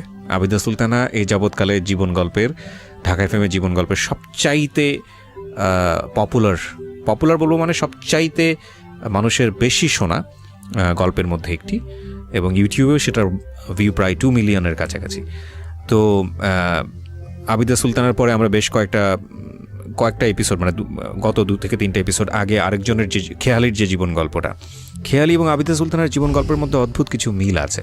এবং এরই ধারাবাহিকতায় আজকের যেই রিমার যে জীবনের গল্প, সেখানে হয়তো অনেকেই মনে করেছিলেন বা করছেন এখনো, যেহেতু আমরা শেষ পর্যায়ে আসিনি, যে রিমার জীবন গল্পটাও ঠিক সেরকম না। শুধু নাটুকুই বললাম। রিমা, আমরা যেখানটায় ছিলাম, তো আমার বাবার তখন কিছু ভাইয়ের উপরে বলতে পারে না, মানে সেও ততদিনে আসলে বুঝে গেছে আসলে যে এখানে আসলে রাইট কি অনরাইট কি। আর কথা হচ্ছে যে বাবা সারা জীবন মান সম্মানই দেখলা, সারা জীবন তুমি মান সম্মানই দেখলা, কিন্তু কষ্টটা দেখছো না। আমাদের একটা বোন যে এত কিনা আল্লাহ দিয়ে, এবং তার 2টা বাচ্চা আল্লাহ দিয়েছে, এবং সেই 2টা ভাগ্য এরকম হতে যাচ্ছে শুধু তোমার মান সম্মানের জন্য, আর কোনো কিছু না। আমাদের অর্থনৈতিক কোনো সমস্যা নাই, আমাদের পারিবারিক কোনো সমস্যা নাই। কি হয়েছে, ডিভোর্স হবে না, দরকার হলে ওর মতো থাকবে, বাচ্চা 2টা নিয়ে থাকবে। ডিভোর্সই তো শেষ কথা না, মানুষ তো এইভাবেও বাচ্চা নিয়ে বাঁচে। সেই ছেলে যদি বিয়ে করতে চায় করুক, আমার বোন তাকে ডিভোর্স দিবে না। তাহলে তোমার তো দুর্নাম হচ্ছে না, কিন্তু তার লাইফটা তুমি এরকম করে নষ্ট করে কেন দিচ্ছ? তার সাথে তার 2টা বাচ্চার লাইফ তুমি নষ্ট করে দিচ্ছ। বাবাকে অনেক বোঝায়, এবং মা তো একদম খুবই রাজি। মা তো অনেক দিন থেকেই ফিল করতেছে আমার কষ্টটা আসলে। তো তখন আমার শুরু হলো নতুন জীবন। আমি তো ভয়ে আর শ্বশুর বাড়িতেও যোগাযোগ করতে পারতেছি না। আর এদিকে আমার ভাই তো ফোন করে আমার হাজব্যান্ডকে বলছে যে আমার ভাগ্নিদের অলরেডি সে স্কুলে ভর্তি করে দিয়েছে, ফ্লোর স্কুলে দুজনকে, একজনকে নার্সারিতে আর একজনকে ক্লাস 2তে ভর্তি করে দিয়েছে। আর এদিকে আমার হাজব্যান্ডকে বলেছে যে তুমি যদি, আগে তাকে জিজ্ঞাসা করেছে অবশ্য ফোন করে, যে তুমি যদি তোমার সঙ্গে রাখো আমাদের নো অবজেকশন, কিন্তু তোমার সঙ্গে যদি না রাখো আমার বোন তোমাদের বাড়িতে আর থাকবে না। আচ্ছা, ও ঢাকায় থাকবে এখন থেকে ওর বাচ্চা নিয়ে। তো এই কথা বলার পরে তুমি কি মতামত দিচ্ছ? তুমি যদি নাও তাহলে আমাদের কোনো কথা নেই। আমার হাজবেন্ড বলে যে সাতক্ষীরার অবস্থা ভালো না, সাতক্ষীরা নোনা এলাকা, আমার বাচ্চা 2টা অসুস্থ হয়ে যাবে, রিমা এসে এখানে শুট করতে পারবে না, আর এখানে অনেক মানে আমি এখানে নিয়ে আসলে ও পারবে না আর কি, সোজা কথা বলে। আর কারণ সে কখনোই আসলে কোনো দায়িত্ব নিতে চায় না। আচ্ছা, এই জন্য সে সুন্দরভাবে কথা বলার পর আমার একটু রাগারাগিও করে যে তাহলে রিমা আব্বা আম্মার ওখানে অসুবিধা কি হচ্ছিল। হ্যাঁ, সে অসুবিধা তো তুমি খুব ভালো করে জানো, তোমাকে তো এক্সপ্লেন করার কিছু। আমার বাবার ভাইয়ের সাথে একটু আর কি রাগারাগি হয়েছে আর কি। তো আমার হাজব্যান্ড 3 মাস রাগ করে আসেনি ঢাকাতে, আমাদের কোনো খরচও দেয় নাই। আর আমার তো কোনো সমস্যা এখানে হচ্ছে না আল্লাহর রহমতে, কারণ মা অলরেডি তখন 2টা কাজে মানুষ দিয়ে গিয়েছে। কারণ আমার বাচ্চা 2টাই ছোট, কোচিং টচিং আমি নিয়ে যাই। আর আমার ছোট ভাইকে আমার বড় ভাই বলেছে যে তুমি মানে চলে যাওয়ার আগে যে তুমি পারবা না তোমার একটা বোনের দায়িত্ব নিতে, আমি তোমাকে ফিনান্সিয়াল সাপোর্ট দিব, তুমি খালি বোনটাকে আর ভাগ্নি 2টাকে দেখে রাখবা। আমাদের নিজেদের বাড়ি যেহেতু কোনো সমস্যা নেই এখানে। তো আমার ছোট ভাইটাও অনেক ভালো। হ্যাঁ, আমরা আসলে 3 ভাই বোন খুব ফ্রেন্ডলি, যেটা সত্যি কথা আমি বলবো। বড় ভাই খুব চুপচাপ, আর আমি আর আমার ছোট ভাইটা খুব আমোদে। তো ও কি করা শুরু করলো, এখান থেকে আমার জীবনে উত্থান, যখন এখানে আমি থাকা শুরু করলাম আমার বাচ্চাদের প্রচুর টেক কেয়ার করতো পড়াশোনা থেকে, কারণ ওরা তো মফস্বল এলাকার মানে কুষ্টিয়ার লেখাপড়া থেকে হ্যাঁ, সুতরাং ওদের লেখাপড়াটা, তারপরে ওদের বেড়াতে নিয়ে যাওয়া, যেমন আমার বললাম না আমার বড় মেয়েটার একটু মানসিক সমস্যা, মানে ও ডিসিশন নিতে পারতো না, আমি মাংসটাকে আমি নিব না, মানে ওটা যে ওইটাও কোনো সময় আদায় করতে পারতো না, এরকম মানসিকতা হয়ে গেছিল দাদি বাড়ি থাকতে থাকতে ওর। তো আমি একসময় বুঝতে পারলাম যে মানসিক, মানে তখন আমার নিজেই একটু মানে মানসিক, আমার তো তখন নিজেরও মানসিক অবস্থা খারাপ ছিল, আমি ওর মানসিক অবস্থা কিভাবে বুঝবো। যখন আস্তে আস্তে আমি রিয়েলাইজ করতেছি যে সব বাচ্চার মতো তো আমার এই বাচ্চাটা না, কেমন যেন জড়সড় হয়ে থাকে, কেমন যেন খোলামেলা না, হ্যাঁ এরকম আর কি করতেছি, তখন ওর সঙ্গে আমি আস্তে আস্তে মানে খুব ভালো, মানে আমার ছোট ভাই আমাকে বললো যে আপু আপনি কি বুঝতে পারতেছেন, এবং ও আমাকে ডাক্তারের কাছেও নিয়ে যায় যে আপুর সামথিং প্রবলেম আছে, মানে আলটিমেটলি কাউন্সেলিং এর জন্য, হ্যাঁ কাউন্সেলিং এর জন্য আমাকে মুহিত কামালের কাছে নিয়ে যাওয়া হয়।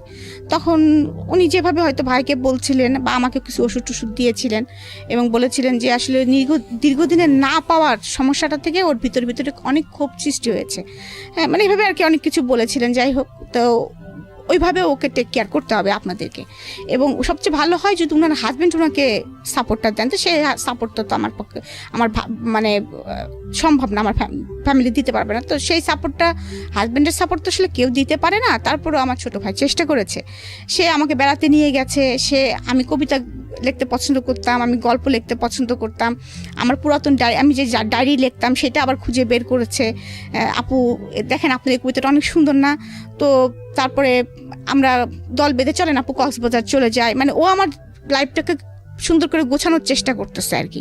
এদিকে বড় ভাই ইনস্ট্রাকশন দিচ্ছে, ও গোছানোর চেষ্টা করতেছে। আমার হাজব্যান্ড এর মধ্যে আমার ছোট মেয়েটা খুব ভালো রেজাল্ট করে, খুবই ভালো রেজাল্ট করে, এর মধ্যে কিছু 3 মাস পরে সে আসা যাওয়া শুরু করলো আর কি, তেমন কোনো ঝগড়াঝাটি না, কিছু না, নর্মাল চলতেছে। তার মধ্যে মানে 15 দিন 1 মাস পর আসে আর কি, সে সাতক্ষীরা থেকে এরকম। আমার ছোট মেয়েটা অনেক ভালো রেজাল্ট করে ইংলিশ মিডিয়াম থেকে, একদম অল স্কুলের ভিতরে ও মানে ওদের সেকশনের যে 4-5টা সেকশন মিলে ও একদম টপ করে আর কি। তো সেবার আবার আমার শিক্ষামন্ত্রী এসে স্কুলে ওদের প্রত্যেকটা যারা টপ করেছে তাদেরকে প্রাইজ দেওয়া হয়। তো এই কথা ওর বাবা যখন শোনে, ও দাদু যখন শোনে, তাদের রাগটা একটু পড়ে যায় আর কি, যে না অন্তপক্ষে বাচ্চা দুটো মানুষ হচ্ছে অ্যাটলিস্ট, হ্যাঁ ও যতই হোক। আমার শ্বশুর কিন্তু আসলে কখনো অত খারাপ ছিল না, কিন্তু একটা জিনিস ছিল কি, সে প্রতিবাদ করতো না, বলতো না কিছু, আমাকেও কিছু বলতো না, আমার শাশুড়িকেও কিছু বলতো না, এরকম ছিল আর কি। তো উনি হচ্ছে খুশি হয়ে যায়, খুবই খুশি হয়ে যায়। আমি ফোন করে বলি বাবা এরকম বাবু তো ফার্স্ট হয়েছে এরকম, ওকে ডাকতো টুকটুকি বলে আমার ছোট মেয়েটাকে আমার শ্বশুর। তো বলছে আমি চাপা আপনার টুকটুকি তো ফার্স্ট হয়েছে, এবং অল স্কুল এই দেখেন আমি ছবি পাঠাচ্ছি, এরকম তারা খুব খুশি হয়ে যায়। তো তখন থেকে আর ঢাকায় থাকার বিষয়ে তাদের আর কারোর অবজেকশন থাকে না আর কি, মানে থাকে না, মানে এরকম চলছে আর কি। এর মধ্যে আমার মার খুব ছোটকালের শখ ছিল যে আমি খুব কথা বলতে পারি, এই জন্য মা মনে করতেন যে আমাকে ব্যারিস্টারি পড়াবেন। হ্যাঁ, তো মা একদিন আমাকে বলতেছে, মা তুমি ল ভর্তি হতে পারো না, এখানকার কোনো কলেজ টলেজ একটু খোঁজ নাও না, তুমি ল ভর্তি হতে পারো কিনা। তো আমি তখন বলতেছি যে আম্মা আবার পড়াশোনা করবো, আমার তো পড়াশোনা এখন মাথার মধ্যে ঢোকে না। তো বলতেছে দেখো না চেষ্টা করে। তো বাবাকে সাথে করে গেলাম, যাওয়ার পরে আমাদের সেখান বগিচার আশেপাশে, তো বাবা ঢাকা কলেজে গেলেন, তারপরে গেলাম সেন্ট্রাল ল কলেজে। সেন্ট্রাল ল কলেজের পরিবেশটা ভালো লাগলো, তখন ওখানে ভর্তি হয়ে গেলাম। তারপরে ওখান থেকে যাই হোক বাচ্চা কাচ্চার লেখাপড়া চলছে, আমি নিজে লেখাপড়া ল ভর্তি হয়েছি, লেখাপড়া করছি, এদিকে মাস্টার্স করেছি, এদিকে আমার লেখালেখি চলছে। আমার ছোট ভাই কিন্তু আমাকে সবকিছু মানে ফিরিয়ে দিয়েছে আর কি, মানে ও আমাকে ঢুকিয়ে দিয়েছে যে আপু এরকম। এবং আমার কোনো ভালো মোবাইল ছিল না, মানে মোবাইল ছিল না বলতে বাটন মোবাইল ছিল। ও কিন্তু আমাকে ফার্স্ট যে মোবাইলটা আমার জন্মদিনে গিফট করে আর কি, তখন স্যামসংয়ের সবচেয়ে দামি মোবাইলটা। ও টাকা জমাই ভাইয়া ওর জন্য কিছু খরচ পাঠাতো, ওরও একটা বাইক ছিল, বাইকের তেলের খরচ পাঠাতো, ও আমাকে ওইটা সারপ্রাইজ করে। তখন আমি ওই ফেসবুক দেখা শুরু করলাম, ফেসবুক খুললাম, আস্তে আস্তে আমি আপগ্রেড হচ্ছি আর কি। আমি সেই আগের রিমাটা আর কি হচ্ছি আস্তে আস্তে, স্লোলি। তো মানে আমার অনেকদিন পরে মনে হচ্ছিল কি, মানে যখন আমি একটু একটু করে হচ্ছি, নিজে অনুধাবন করছিলাম যে মানে আই অ্যাম ব্যাক, আমি ব্যাক। এবং আমার আগে তো এমন হতো যে আমি কোনো জায়গাটা কথা বলতে গেলে জড়াই ফেলতাম, মানে অনেক সময় আছে। তখন আমি দেখলাম যে যখন আমি বাচ্চাদের নিয়ে স্কুলে যাচ্ছি, গার্জেনদের সাথে মিশতেছি, ল ক্লাসে যাচ্ছি, ফ্রেন্ডদের সাথে মিশতেছি, তারপরে হচ্ছে এর মধ্যে আমি একটা ওষুধ কোম্পানির সাথে জড়িত হই, তাদের অ্যাডভার্টাইজমেন্ট করতাম। চেহারাটা ভালো ছিল দেখে আমার সেলটাও খুব ভালো ছিল। আমি একটা অ্যাচিভমেন্টও করি, সেটা হচ্ছে মালয়েশিয়া ট্যুর। তখন আমি যে আমাকে কিন্তু তখন প্রস্তাব করেছিল যে আমাদের ওখানকার যে ওই কোম্পানির যে মানে এমডি ছিলেন আর কি, বাংলাদেশে যার ইয়ে ছিল, সে আমাকে বলল যে তুমি আমার পিএ হবা কিনা। তো তখন আমি ওনার নাম হচ্ছে গাজ্জালি স্যার ছিলেন, গাজ্জালি। তো উনি আমাকে প্রস্তাবটা দিলেন। দেওয়ার পরে আমাদের একটা পরীক্ষা হলো, পরীক্ষাতে আমি ভালো স্কোর করি, মানে বলা তারপরে টকিং সব কিছুর উপরে। কিন্তু তখন আমাকে একটা মেয়ে আমাদের সাথে ছিল যে 3rd পজিশন করলো, নাম হচ্ছে রিনা। তো রিনা বললো, রিমা পা আপনার তো এই জবটার দরকার নেই, আমি তো জানি আপনার অবস্থা অনেক ভালো, হ্যাঁ, কিন্তু রিমা পা বিশ্বাস করেন আমার এই জবটার খুব দরকার, কারণ আমি ডিভোর্সি, আমার হচ্ছে একটা বাচ্চা আছে, আমি ভাইদের সাথে থাকি, আমার খুব দরকার এই জবটা। হ্যাঁ, তো তখন আমি বলেন ওষুধ সেল করে আর কি হয়, একটা ফিক্সড ইনকাম হলে সেটা আমার জন্য খুব বেটার হয়। তখন আমিও দেখলাম যে পিএ মানে কি, যে আমাকে তার সাথে সব থাকতে হবে, আমি বাচ্চা দুটোকে টাইম দিতে পারবো না সব সময়। হ্যাঁ, আর আমার কাছে আমার বাচ্চা দুটো কিন্তু অনেক গুরুত্ব, সবকিছুর ঊর্ধ্বে কিন্তু আমার বাচ্চা দুইটা। আমি কখনো আমার বাচ্চা দুইটাকে বললাম না, যত কাজই থাক তাদের কাজ সেরে তারপরে আমি সবকিছু করেছি। আমি যত দুঃখে কষ্ট যত কিছু থাকি, ওদের দুজনের মুখ দেখলে আমি সবকিছু কেন জানি ভুলে যাই এখনো। হ্যাঁ, রাইট নাও। কি করলেন আপনি? তো তারপরে আমি যাই হোক, তখন আমি স্যারকে, তখন ওইটার পরে আমি স্যারকে রিকোয়েস্ট করলাম, স্যার আমার তো এই চাকরিটা করা সম্ভব না কোনো প্রকারেই, কারণ আমার তো 2টা বাচ্চা আছে, আমি এই 9টা 5টা আবার আপনার সঙ্গে ধরেন অনেক সময় আছে অনেক সেমিনারেও যেতে হবে, সেটা তো আমার ফ্যামিলি থেকে মেনে নেবেন, আমার হাজবেন্ড চাবে না। তো আমি এই চাকরিটা করবো না, আপনি রিনাকে এই চাকরিটা দেন। তো ওরা আবার বলছে 2nd পজিশন যে আছে সে করুক না কেন। তা আমি 2nd পজিশন যে ছিল তাকেও কনভিন্স করে ফেলছিলাম যে আপু তুমি চাকরিটা করো না প্লিজ, রিনা আপা খুব রিকোয়েস্ট করতেছে। যাই হোক, এখান থেকে আস্তে আস্তে আমি উঠে আসতেছি। কিন্তু তারপরে এদিকে আমার লেখালেখিও চলতেছে, তারপরে আমি এদিকে ল পাস করে ফেলছি অলরেডি, তারপরে এদিকে আমার বাচ্চারাও বড় হচ্ছে। তো এর মাঝে আমার ছোট ভাইটা চলে যায় কানাডাতে, চলে যায়। এদিকে আমার চাচার কিন্তু পোস্টিং তখন ঢাকাতে। আমার চাচার কথাটা আমি কেন বলছি, যে আমার বাবা আমার চাচাকে যেভাবে মানুষ করেছে, মানে আমি বোঝাতে পারবো না। যে কখনো যদি কোনো জায়গায় একটা জিনিস কিনেছে, অর্ধেক ভাইয়ের নামে কিনেছে, অর্ধেক তার নামে কিনেছে। তো যাই হোক, আমি এর মধ্যে পড়ালেখা করতেছি, আমার জীবনটা আবার মনে হচ্ছে আগের জায়গায় চলে আসছে, এবং শ্বশুরবাড়িতে আমার গ্রহণযোগ্যতাটা কিছুটা বেড়েছে।